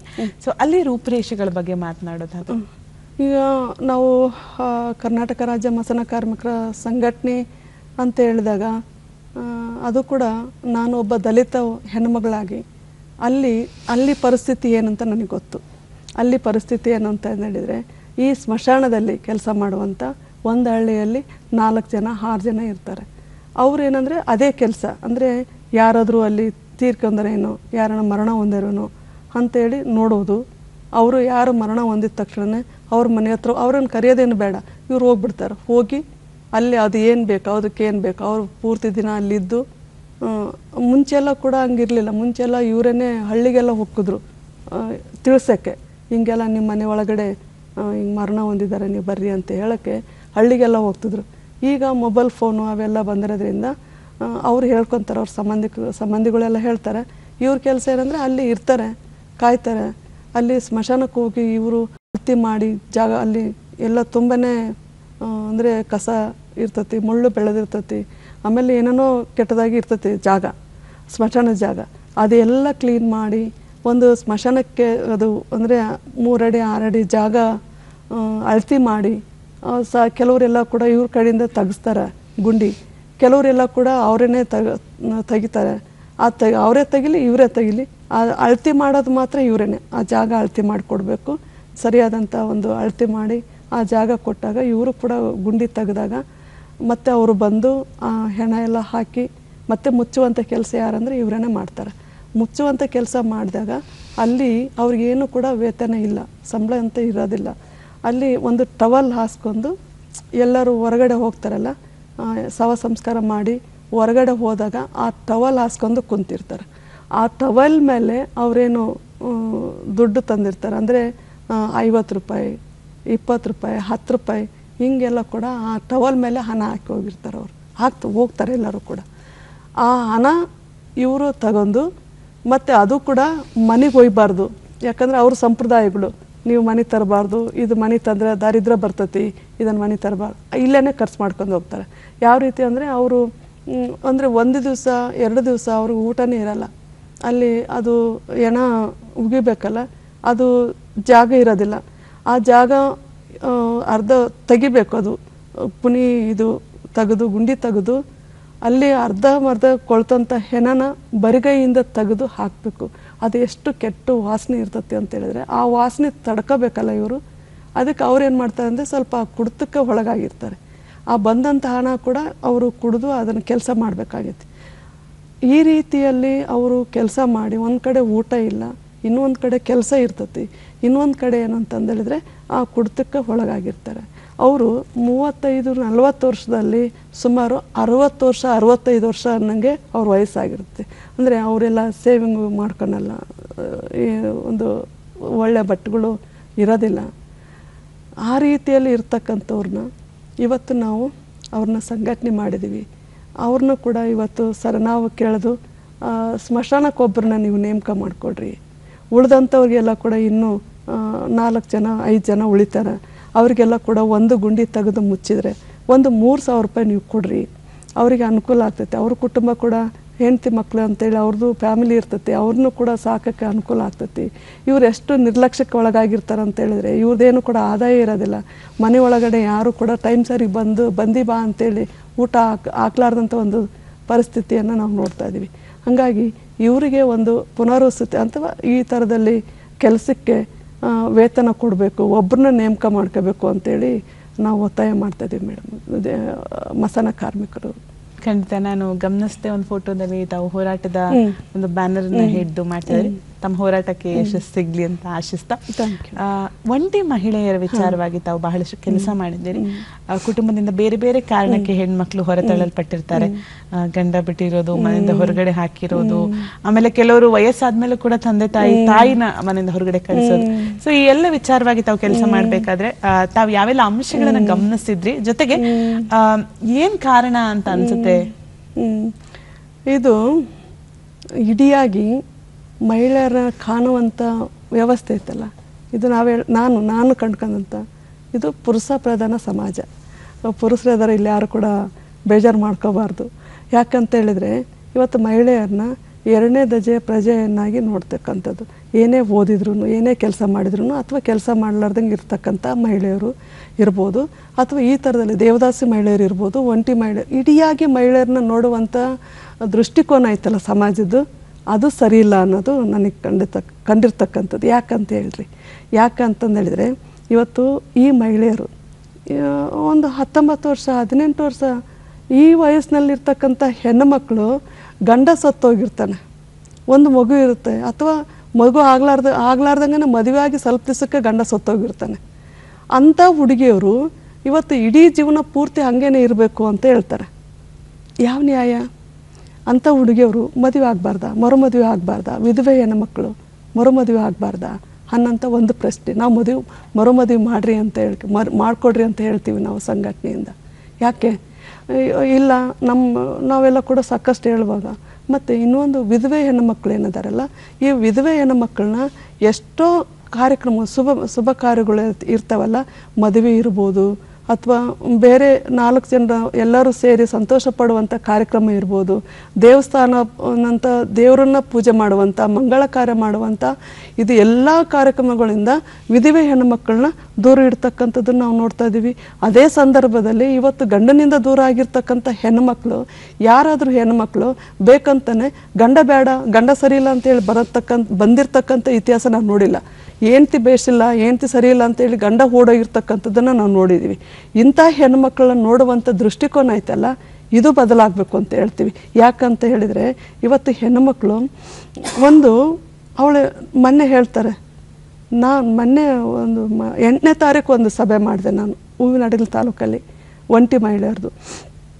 ಅವ್ರು ಹೇಳ್ತಾರೆ, ನನ್ನ ಮಕ್ಕಳು ಇದ್ದಾರೆ, ನಾನು ಅವ್ರಿಗೆಲ್ಲ ಕೂಡ ನನ್ನ ಹತ್ರ ಇಲ್ಲದ್ರೂ ಬೇರೆ ಎಲ್ಲೋ ಸಾಲ ಇನ್ನೊಂದು ಮತ್ತೊಂದು ತಂದು ನನ್ನ ಮಕ್ಕಳಿಗೆ ಮದುವೆ ಮಾಡ್ತೀನಿ, ನನ್ನನ್ನು ಆ ಶುಭ ಕಾರ್ಯಕ್ಕೆ ನನ್ನನ್ನು ನೋಡೋಕ್ಕೆ ಬಿಡಲ್ಲ, ನನಗೆ ಆ ಕಾರ್ಯಕ್ರಮಕ್ಕೆ ಭಾಗವಹಿಸೋಕ್ಕೆ ಬಿಡಲ್ಲ ಅಂತ ಹೇಳ್ತಾಳೆ. ಅವಳು ಎಷ್ಟು ನೋವಿನಿಂದ ಹೇಳ್ತಾಳೆ. ಯಾಕಿದು? ಮತ್ತು ನಾನು ಇನ್ನೊಂದು ಪ್ರಶ್ನೆ ಮಾಡ್ತೀನಿ, ಸಾಮಾಜಿಕ ಪ್ರಶ್ನೆ ಮಾಡ್ತೀನಿ ಏನಂತ ಹೇಳಿದರೆ, ಗಂಡು ಮಗನಿಗೆ ಹೆಂಡತಿ ಸತ್ತೋದ್ರೆ 3 ತಿಂಗಳಿಗೆ ಮರುಮದುವೆ ಮಾಡಬೇಕು ಅಂತ ಹೇಳ್ತಾರೆ. ಯಾಕೆ ಅಂದರೆ ಹೆಣ್ಣುಮಗಳು 19 ವರ್ಷ ಗಂಡ ಸತ್ತರು, 19 ವರ್ಷ ವಯಸ್ಸು, ಆ ವಯಸ್ಸಿನಲ್ಲಿ ಗಂಡ ಸತ್ತರೆ ಅವಳು ಜೀವನ ಪೂರ್ತಿ ಹಾಗೆ ಇರಬೇಕು ಅಂತ ಯಾಕೆ ಈ ತಾರತಮ್ಯ ಮಾಡ್ತೀರಿ ನೀವು? ಯಾಕೆ ಈ ಥರದಲ್ಲಿ ಭೇದ ಮಾಡ್ತೀರಿ ನೀವು ಹೆಣ್ಮಕ್ಳಿಗೆ? ಯಾಕೆ ಹೆಣ್ಮಕ್ಳ ಆಸ್ತಿ ವಿಚಾರ, ನಾನು ಮೊನ್ನೆ ಒಂದು ಪಂಚಾಯತಿ ಎಲ್ಲ ಮಾಡ್ತಿದ್ವಿ, ಆಸ್ತಿ ವಿಚಾರ, ಹೆಣ್ಮಕ್ಳು 3 ಜನ, ಒಬ್ಬನ ಗಂಡು ಮಗ 2 ಜನ ಹೆಣ್ಣುಮಕ್ಕಳು. ಅವರಿಗೆ ಹೆಣ್ಣು ಮಕ್ಕಳಿಗೆ ಆಸ್ತಿ ಕೊಡುವಾಗ ಎಷ್ಟೊಂದು ಯೋಚನೆ ಮಾಡ್ತಾರೆ. ಯಾಕೆ? ಹೆಣ್ಮಗಳು ಜೀವ ಇಲ್ಲ, ಹಂಗಾರೆ ಆಕೆಗೇನು ಏನು ಕಲ್ಲು ಮಣ್ಣು ಮರನ ಹೆಣ್ಣುಮಗಳು ಅಂದರೆ? ಹೆಣ್ಣುಮಗಳು ಮನುಷ್ಯಳು, ನಮಗೆ ಕೂಡ ಉಸಿರಾಡೋಕ್ಕೆ ಐತಿ. ನಮ್ಗೆ ಯಾಕೆ ಆಸ್ತಿಯಲ್ಲಿ ಭಾಗ ಕೊಡಲಿಕ್ಕೆ ನಮ್ಮನ್ನ ಯಾಕೆ ಹಿಂದೆ ಮುಂದೆ ನೋಡ್ತೀರಿ ನೀವು? ಯಾಕೆ ತಾರತಮ್ಯ ಮಾಡ್ತೀರಿ ನೀವು? ಇವತ್ತು ಗಂಡು ಮಗ ಹುಟ್ಟಿರ್ತಾನೆ ಜೊತೆಯಲ್ಲಿ, ಆತನಿಗೆ ಅವನು ಕುಡುಕಾಗಲಿ ಹಾಳು ಮಾಡ್ತಾ ಇರಲಿ, ಅವನು ಏನೇ ಮಾಡಿದ್ರು ಅವನಿಗೆ ಮನೆ ಮಗ ಅಂತೇಳಿ ಅವನಿಗೆ ಆಸ್ತಿ ಕೊಡ್ತೀರಿ. ನಾವು ನಿಮ್ಮ ಜೊತೆಯಲ್ಲಿ ಹುಟ್ಟಿದವರು, ನಮ್ಗೆ ಯಾಕೆ ಆಸ್ತಿಯಲ್ಲಿ ನಿರಾಕರಣೆ ಮಾಡ್ತೀರಿ ನೀವು? ಆಸ್ತಿಯಲ್ಲಿ ಹಕ್ಕು ಕೊಡುವಾಗ, ಭಾಗ ಕೊಡುವಾಗ, ಅಪ್ಪನ ಆಸ್ತಿ ಕೊಡುವಾಗ ಅಷ್ಟೇ ತಾರತಮ್ಯಗಳನ್ನು ನಾವು ನೋಡ್ತಾ ಇದ್ದೀವಿ. ಎಷ್ಟು ದಯಾದಪ್ಪ ಬಿಡಬೇಕು, ಕೊಡ್ರಪ್ಪ, ನಾವು ಬಡವರದೀವಿ, ನನ್ನ ಮಕ್ಕಳಿಗೆ ನಾವು ಓದಿಸ್ಬೇಕು, ನಮ್ಮ ಮಕ್ಕಳಿಗೆ ನಾವು ಕೆಲಸ ಕೊಡಿಸ್ಬೇಕು, ತಂದೆ ಆಸ್ತಿ ಕೊಡ್ರಿ, ತಂದೆ ಆಸ್ತಿ ಐತಲ್ಲ 30 ಎಕರೆ ಐತಿ, 40 ಎಕರೆ ಐತಿ, ನಮಗೆ ಕೊಡ್ರಿ ಅಂತ ಕೇಳುವಾಗ ಏನೋ ಭಾಳ ದಯಾದಪ್ಪ ಬಿಟ್ಟ ಮೇಲೆ 1 ಎಕರೆನೋ ಅಥವಾ 2 ಎಕರೆನೋ ಈ ರೀತಿಯಲ್ಲಿ ಕೊಟ್ಟು ಕಳಿಸುವಂಥದ್ದು ನಾವು ನೋಡ್ತಾ ಇದ್ದೀವಿ. ಅದು ಎಷ್ಟು ಪಂಚಾಯತಿ ಎಲ್ಲ ಸೇರಿಸಿ, ಪಂಚಾಯತಿ ಎಲ್ಲ ಮಾಡಿ, ಆ ನಂತರದಲ್ಲಿ ಅವರಿಗೆ ಹಕ್ಕು ಅದು ಹಕ್ಕಂತೀಯೋ ಅಥವಾ ಏನೋ ಕೊಡ್ತಾರಲ್ಲ, ಯಾರೋ ಕೇಳ್ತಾರೆ ಅಂತೇಳಿ ನಮ್ಮ ಜೊತೆಯಲ್ಲಿ ಹುಟ್ಟಿದ ಹೆಣ್ಮಗಳಂತ ಕೂಡ ನೋಡಲಾರ್ದಂಥ ಒಂದು ಸಂದರ್ಭನ. ಅಂದರೆ ನಾನೇನು ಹೇಳ್ತಂದೆ, ಈ ರೀತಿಯಲ್ಲಿ ಎಲ್ಲ ವಿಷಯದಲ್ಲಿ ಕೂಡ ಹೆಣ್ಣುಮಗಳನ್ನ ನೀನು ಹಿಂಗೆ ಇರಬೇಕು ಅಂತ ಹೇಳೋದೈತಲ್ಲ, ಇದು ಸರಿಯಲ್ಲ. ಹಂಗಾಗಿ ನಾವು ಒಂಟಿ ಮಹಿಳೆಯರಿಗೆ ನಾವು ಧೈರ್ಯ ಹೇಳ್ತೀವಿ, ಅಳಬೇಡ್ರಿ. ಯಾಕೆ ಹೇಳ್ತೀರಿ? ನೀವು ಸರಿಯಾದಂಥ ಒಂದು ಕುಟುಂಬವನ್ನು ನಿಭಾಯಿಸೋರು ಯಾರು? ಮಕ್ಕಳನ್ನ ಸಲುವವರು ಯಾರು? ಮಕ್ಕಳನ್ನ ಸಾಕೋರು ಯಾರು? ಮಕ್ಕಳಿಗೆ ಒಳ್ಳೇದು ಕೆಟ್ಟದ್ದು ನೋಡೋರು ಯಾರು? ಗಂಡನಿಗೆ ಒಳ್ಳೇದು ಕೆಟ್ಟದ್ದು ನೋಡೋರು ಯಾರು? ಮನೆಯಲ್ಲಿ ಹಿರಿಯರಿಗೆ ಒಳ್ಳೇದು ಕೆಟ್ಟದ್ದು ನೋಡೋರು ನಾವಲ್ಲ. ನಮ್ಮ ಕೆಲಸವನ್ನು ಫಸ್ಟ್ ನಾವು ಗೌರವಿಸೋಣ, ಆ ನಂತರದಲ್ಲಿ ಅವ್ರು ಗೌರವಿಸ್ತಾರೆ ಬಿಡ್ತಾರೆ, ಅದು ಅವ್ರಿಗೆ ಬಿಟ್ಟದ್ದು. ಆದರೆ ಇಂಥ ಮಹಿಳೆಯರಿಗೆ ಅವರು ಗೊತ್ತಾಗಲ್ಲ, ನಮ್ಮನ್ನು ಹಿಂಗೆಲ್ಲ ಮಾಡ್ತಾರಲ್ಲ, ಈ ಥರದೆಲ್ಲ ನೋವು ಅನುಭವಿಸ್ತಾ ಇದ್ದಾರೆ, ನಮ್ಮನ್ನು ದೂರ ಇಡ್ತಾರಲ್ಲ, ನಮ್ಮನ್ನು ಯಾಕೆ ಈ ಥರದಲ್ಲೇ ನೋಡ್ತಾರೆ. ಅವರು ಹೊರಗಡೆ ಬರಬೇಕು ಅಂತ ಹೇಳಿದ್ರೆ, ಇಂಥ ಒಂಟಿ ಮಹಿಳೆಯರು ಹೊರಗಡೆ ಬರಬೇಕು ಅಂತ ಹೇಳಿದ್ರೆ ಒಂದು 100 ಸಲ ಆಲೋಚನೆ ಮಾಡಿ ಹೊಸಲಿ ದಾಟಿ, ಅಂದರೆ ಅವ್ರೇನು ಹೇಳ್ತಾರೋ ಇವ್ರೇನು ಹೇಳ್ತಾರೋ, ನಾವು ಹೊರಗಡೆ ಹೋದರೆ ಅಂತೇಳಿ 100 ಸಲ ಯೋಚನೆ ಮಾಡಿ ಹೊರಗಡೆ ಬಂದು ನಮ್ಮ ಸಂಘ ಸೇರ್ಕೊಳ್ತಕ್ಕಂಥದ್ದನ್ನು ನಾವು ನೋಡ್ತಾ ಇದ್ದೀವಿ. ನಾವು ಅವ್ರಿಗೆ ಕೇಳ್ತಾ ಇದ್ದೀವಿ, ವಿಧವೆ ಹೆಣ್ಣುಮಕ್ಕಳಿಗೆ ಅವರು 800 ರೂಪಾಯಿ 1200 ರೂಪಾಯಿ ಪೆನ್ಷನ್ ಕೊಡ್ತಾರೆ ಸರ್ಕಾರ. ಯಾಕೆ? 3000 ರೂಪಾಯಿ ಕೊಡ್ರಿ, ಬದುಕ್ತಾರೆ ಅವರು. 3000 ರೂಪಾಯಿ ಕೊಡ್ರಿ ಪೆನ್ಷನ್, ಭದ್ರತೆ, ರಾಷ್ಟ್ರೀಯ ಭದ್ರತೆ ಯೋಜನೆ ಒಳಗಡೆ ಒಂದು ಅವರು ಯೋಜನೆ ಮಾಡಿದ್ದಾರೆ, ನಾವು ಕೇಳ್ತಕ್ಕಂಥದ್ದಲ್ಲ. ನೀವು ಯೋಜನೆ ಮಾಡಿ 1200-800 ರೂಪಾಯಿ ಏನು ಕೊಡ್ತೀರಿ, ಅದನ್ನು ಸ್ವಲ್ಪ ಜಾಸ್ತಿ ಮಾಡಿರಿ. ನೀವೇ ಮಾಡಿರ್ತಕ್ಕಂಥ ಕಾರ್ಯಕ್ರಮ, ನೀವೇ ಮಾಡಿರ್ತಕ್ಕಂಥ ಯೋಜನೆ ಇದು ರಾಷ್ಟ್ರೀಯ ಭದ್ರತೆ ಯೋಜನೆ. ವಿಧವೆ ಹೆಣ್ಣು ಮಕ್ಕಳಿಗೆ ಅವ್ರಿಗೊಂದು 3000 ರೂಪಾಯಿ ಕೊಡಿ. ಹೌದಾ, ಬದುಕ್ತಾರವರು. ಅವ್ರಿಗೆ ಏನಾದರೂ ಕಾಯಿಲೆಕ್ಕೆ ಇನ್ನೊಂದು ಬಂದರೆ ಆಸ್ಪತ್ರೆಗೆ ಹೋಗಿ ಬರ್ತಾರೆ, ಅಥವಾ ಅವ್ರಿಗೆ ಏನಾದರೂ ಬೇಕಾದರೆ ಅವರು ಅದನ್ನು ಮಾಡ್ಕೊಳ್ಳಿಕ್ಕೆ ಅನುಕೂಲ ಆಗ್ತೈತಿ ಅಂತೇಳಿ ನಾವು ಕೇಳ್ತೀವಿ. ಅದೇ ರೀತಿ ಇವತ್ತು ಒಂಟಿ ಹೆಣ್ಣು ಮಕ್ಕಳು ಕೂಡ ಇವತ್ತು ಮಕ್ಕಳು ಸಾಕಲಿಕ್ಕೆ ತುಂಬಾ ಕಷ್ಟಪಡ್ತಾ ಇದ್ದಾರೆ. ಮತ್ತು ಅವರು ಅಪಮಾನದ ಬದುಕಿನಿಂದ ಹೊರಗಡೆ ಬರಬೇಕು ಅಂತಂದೇಳಿ ಪ್ರಯತ್ನ ಮಾಡ್ತಾ ಇದ್ದಾರೆ. ಇದು ನಮಗೆ ಯಾಕೆ ಶುಭ ಕಾರ್ಯ ಕರಿತಾ ಇಲ್ಲ ಅನ್ನೋಂಥದ್ದನ್ನು ಅವರು ನೋವು ಅನುಭವಿಸ್ತಾ ಇದ್ದಾರೆ. ಅದರಿಂದ ನಾವು ಧೈರ್ಯ ತುಂಬುವಂಥ ಕೆಲಸ ಮಾಡ್ತೀವಿ. ಇಡೀ ರಾಜ್ಯದಲ್ಲಿ ಎಲ್ಲ ಕಡೆಗೂ ನಾವು ಅಂಥ ಒಂಟಿ ಮಹಿಳೆಯರ ಒಂದು ಸಂಘ ಮಾಡಿ ಅವರ ಪರಿಸ್ಥಿತಿಯನ್ನು ನಾವು ಸಮಾಜಕ್ಕೆ ಅರ್ಥ ಮಾಡಿಸ್ಬೇಕಾಗಿದೆ. ಯಾಕೆ ನೀವು ನಮ್ಮನ್ನು ದೂರ ಇಟ್ಟಿದ್ದೀರಿ ಅನ್ನೋಂಥ ವಿಷಯವನ್ನು ನಾವು ಹೇಳಬೇಕಾಗಿದೆ ಮೇಡಮ್. ಓಕೆ, ಹಲವಾರು ಸಮಸ್ಯೆಗಳನ್ನ ತಾವು ಕಂಡಾಗ ಬೇರೆ ಬೇರೆ ರಾಜ್ಯಗಳಿಗೆ ಹೋಗಿ ಅವಲೋಕನ ಮಾಡಿರೋದಿದೆ. ಬೇರೆ ರಾಜ್ಯಗಳು, ಜಿಲ್ಲೆಗಳು ಸುತ್ತಿದ್ದೀರಿ. ಸೊ ಬೇರೆ ಯಾವೆಲ್ಲ ಕಾರ್ಯಕ್ರಮಗಳಲ್ಲಿ ಇನ್ವಾಲ್ವ್ ಆಗಿದೆ? ಯಾಕಂದ್ರೆ ತಾವು ವೈಯಕ್ತಿಕ ಕುಟುಂಬವನ್ನು ಬ್ಯಾಲೆನ್ಸ್ ಮಾಡಬೇಕಾಗುತ್ತೆ, ಜೊತೆಗೆ ಬೇರೆ ಬೇರೆ ಸಂಘ ಸಂಸ್ಥೆಗಳು ಗುರುತಿಸ್ಕೊಂಡಿರೋದ್ರಿಂದ. ಸೊ ಹೇಗೆ ಅನಿಸುತ್ತೆ ಅಂತ? ಈಗ ವೈಯಕ್ತಿಕ ಕುಟುಂಬ ಅಂತ ಬಂದಾಗ ಸಾಕಷ್ಟು ನನಗೆ ಅಲ್ಲಿಂದ ಸಪೋರ್ಟ್ ಎಲ್ಲ ಸಿಗುತ್ತೆ. ನನ್ನ ಗಂಡ ಕೂಡ ಅವರು ಸಂಘಟನೆಯಲ್ಲಿ ಬಂದಿರತಕ್ಕಂಥವ್ರು, CIT ಕಾರ್ಮಿಕರ ಸಂಘಟನೆಯಲ್ಲಿ ಅವರು ಕೆಲಸ ಮಾಡ್ತಿದ್ರು. ಅಂಥ ವ್ಯಕ್ತಿ ನನ್ನನ್ನು ಮದುವೆ ಆಗಿದ್ದಾರೆ, ನಾವಿಬ್ಬರು ಕೂಡ ಮದುವೆ ಆಗಿದ್ದೀವಿ. ಅವರು ನನಗೆ ತುಂಬಾ ಸಪೋರ್ಟ್ ಮಾಡಿದ್ದಾರೆ ಮನೆಯಲ್ಲಿ. ಅದು ಎಲ್ಲ ಒಂದು ಕಡೆ. ಮಕ್ಕಳು ಕೂಡ ಸಪೋರ್ಟ್ ಮಾಡ್ತಾಯಿದ್ದಾರೆ. ಅಮ್ಮ ಏನೋ ಮಾಡ್ತಾಳೆ, ಮಾಡಲಿ ಬಿಡು ಅಂತಂದೇಳಿ ಅಂತಂದರೆ ಮಕ್ಕಳು. ಇವೆಲ್ಲ ಒಂದು ಕಡೆ. ಈ ಥರದಲ್ಲಿ ಸಮಾಜದಲ್ಲಿ ಇನ್ನೂ ಕೂಡ ಹಲವಾರು ವಿಷಯಗಳು. ಅಂದರೆ ನಾನು ದಲಿತ ಹಕ್ಕುಗಳ ಸಮಿತಿಯಲ್ಲಿ ನಾನು ಕೆಲಸ ಮಾಡುವಾಗ ಅಲ್ಲಿ ನನಗೆ ಕಂಡು ಬಂದಿರತಕ್ಕಂಥದ್ದೇನು, ದಲಿತರನ್ನು ಅಸ್ಪೃಶ್ಯತೆ ಆಚರಣೆ ಈಗಲೂ ಕೂಡ ನಡೀತಾ ಇದ್ದಾವೆ. ದಲಿತ ಮಹಿಳೆಯರನ್ನ ಅತ್ಯಾಚಾರ ಮಾಡಿ ಕೊಲೆ ಮಾಡ್ತಾ ಇದ್ದಾರೆ. ಅಂದರೆ ಎಲ್ಲ ಹೆಣ್ಮಕ್ಳಿಗೆ ಆಗ್ತದೋ, ಅಂದರೆ ಹೆಚ್ಚಾಗೋದು ದಲಿತ ಹೆಣ್ಮಕ್ಳು. ಮತ್ತು ಬೇರೆ ಹೆಣ್ಮಕ್ಳಿಗೆ ಕೂಡ ಆ ಥರದಲ್ಲಿ ಅತ್ಯಾಚಾರಗಳು, ಕೊಲೆಗಳು ಆಗ್ತಾ ಇದ್ದಾವೆ. ಆದರೆ ಹೆಚ್ಚಾಗೋದು ದಲಿತ ಹೆಣ್ಮಕ್ಳು. ದಲಿತರ ಮೇಲೆ ದೌರ್ಜನ್ಯಗಳು, ಅಸ್ಪೃಶ್ಯತೆ ಆಚರಣೆ. ಈಗಲೂ ಕೂಡ ದೇವಸ್ಥಾನದೊಳಗಡೆ ಪ್ರವೇಶ ನಿರಾಕರಣೆ, 2 ಲೋಟ ಸಿಸ್ಟಮು, ಇವು ಎಲ್ಲವೂ ಕೂಡ ಇವತ್ತು ನಾವು ಎತ್ಕೊಂಡು ಹೋರಾಟ ಮಾಡ್ತೀವಿ. ಮತ್ತು ಜೊತೆಗೆ ಅವರಿಗೂ ಕೂಡ ನಾವು ತುಂಬ ದಿನಗಳಿಂದ, ತಲೆಮಾರುಗಳಿಂದ ದಲಿತರಿಗೆ ಭೂಮಿನೇ ಇಲ್ಲ. ದಲಿತರಿಗೆ ಒಂದು 2 ಎಕರೆ 5 ಎಕರೆ ಭೂಮಿ ಕೊಡ್ರಿ, ನೀರಾವರಿ ಕೊಡ್ರಿ, ವಿದ್ಯುತ್ ಕೊಡ್ರಿ. ಇವನ್ನೆಲ್ಲ ಕೊಟ್ಟಾಗ ದಲಿತರು ಕೂಡ ಅಭಿವೃದ್ಧಿ ಆಗ್ತಾರೆ, ದಲಿತ ಮಹಿಳೆಯರಿಗೆ ಅಭಿವೃದ್ಧಿ ಆಗ್ತಾರೆ. ಇವತ್ತು ದಲಿತ ಮಹಿಳೆಯರ ಪರಿಸ್ಥಿತಿ ಏನೈತೆ ಹಳ್ಳಿ ಒಳಗಡೆ, ಈಗಲೂ ಕೂಡ ಮಹಿಳೆಯರಿಗೆ ಮೂಲ ಸೌಕರ್ಯಗಳು ಇಲ್ಲ. ಈ ರೀತಿಯಲ್ಲಿ ಸಾಕಷ್ಟು ವಿಚಾರಗಳ ಬಗ್ಗೆ ಮಾತನಾಡಿದ್ರಿ ಕಾರ್ಯಕ್ರಮದಲ್ಲಿ. ಹೇಗೆ ಅನಿಸ್ತು ಕಾರ್ಯಕ್ರಮದಲ್ಲಿ ಭಾಗಿಯಾಗಿದ್ದು? ಇವತ್ತಿನ ಕಾರ್ಯಕ್ರಮ ಒಂದು ತುಂಬ ಸಾಧಕರು ಇಲ್ಲಿ ಕುಂತು ಮಾತಾಡೋಗಿದ್ದಾರೆ. ಇದು ಒಂದು ಒಳ್ಳೆಯ ಕಾರ್ಯಕ್ರಮ, ಒಂದು ಬೆಳಕು ಚೆಲ್ಲುವಂಥ ಕಾರ್ಯಕ್ರಮ, ಒಂದು ವಿಷಯದ ಮೇಲೆ ಬೆಳಕು ಚೆಲ್ಲುವಂಥ ಕಾರ್ಯಕ್ರಮ. ಮತ್ತು ಅವರು ಮನದಾಳದ ಮಾತನ್ನು ಒಂದು ತುಂಬ ಚೆನ್ನಾಗಿ ನೀವು ಮಾತಾಡಿಸ್ತೀರಿ. ಅಂದರೆ ನಾವು ಸುಮ್ಮನೆ ಇದ್ರೂ ನೀವು ಮಾತಾಡುವಂಥ ವಿಷಯಗಳು ನಮಗೆ ಮಾತಾಡಬೇಕು ಅನ್ನೋಂಥ ಒಂದು ಉತ್ಸಾಹ ನಮಗೆ ಬರ್ತಕ್ಕಂಥದ್ದು. ಇದು ಎಲ್ಲ ಕೂಡ ಒಂದು ಒಳ್ಳೆಯ ಶುಭೋದಯ ಕಾರ್ಯಕ್ರಮ, ಒಳ್ಳೆಯ ಕಾರ್ಯಕ್ರಮ. ಇದು ಚೆನ್ನಾಗಿ ಮೂಡಿ ಬಂದಿರತಕ್ಕಂಥದ್ದನ್ನು ನಾನು ನೋಡ್ತಾ ಇದ್ದೀನಿ. ನನಗೆ ತುಂಬಾ ಖುಷಿ ಆಗಿದೆ ಮೇಡಮ್ ಈ ಕಾರ್ಯಕ್ರಮಕ್ಕೆ. ಧನ್ಯವಾದಗಳು ಮೇಡಮ್. ನಿಮ್ಮ ಕೆಲಸಗಳು ಹೀಗೆ ಸಾಕ್ತಾ ಇರಲಿ. ಬಡವರು, ಶೋಷಿತರು, ನೊಂದವರ ಪರವಾಗಿ ತಾವು ಯಾವಾಗಲೂ ದನಿಯತಿ ಅಂತ ಆಶಿಸ್ತೀನಿ. ತಮ್ಮ ಕುಟುಂಬದ ಸಹಕಾರ ಕೂಡ ಇದೆ. ಇದೇ ರೀತಿ ತಮ್ಮ ಹೋರಾಟದ ಹಾದಿ, ಜೊತೆಗೆ ಯಶಸ್ಸಿನ ಹಾದಿ ತಮ್ಮನ್ನು ಅರಸಿ ಬರಲಿ ಅಂತ ಆಶಿಸ್ತೀವಿ. ಧನ್ಯವಾದಗಳು ಮೇಡಮ್. Thank you madam. ಧನ್ಯವಾದಗಳು. ಆತ್ಮೀಯ ವೀಕ್ಷಕರೇ, ಬಿ ಮಾಳಮ್ಮ ಅವರ ವೈಯಕ್ತಿಕ ಬದುಕಿನ ಜೊತೆಗೆ ಹೋರಾಟದ ಬದುಕಿನ ಬಗ್ಗೆ ನಾವೆಲ್ಲರೂ ಕೂಡ ತಿಳಿದುಕೊಂಡ್ವಿ. ರಾಜ್ಯದ ಮೂಲೆ ಮೂಲೆಯಿರುವಂತಹ ಸಾಕಷ್ಟು ಸಮಸ್ಯೆಗಳು, ಜೊತೆಗೆ ಅದಕ್ಕೆ ಸಿಗಬೇಕಾದಂತಹ ಪರಿಹಾರಗಳ ಬಗ್ಗೆ ಅವರು ಇವತ್ತು ಚರ್ಚೆ ಮಾಡಿದ್ರು. ಅವರ ಹೋರಾಟಕ್ಕೆ ಜಯ ಸಿಗಲಿ, ಜೊತೆಗೆ ಯಾವೆಲ್ಲ ವಿಚಾರವಾಗಿ ಅವರು ಬೇಡಿಕೆ ಇಟ್ಟಿದ್ದಾರೆ ಅದು ನೆರವೇರೋ ಹಾಗಾಗಲಿ ಅಂತ ನಾವು ಆಶಿಸೋಣ.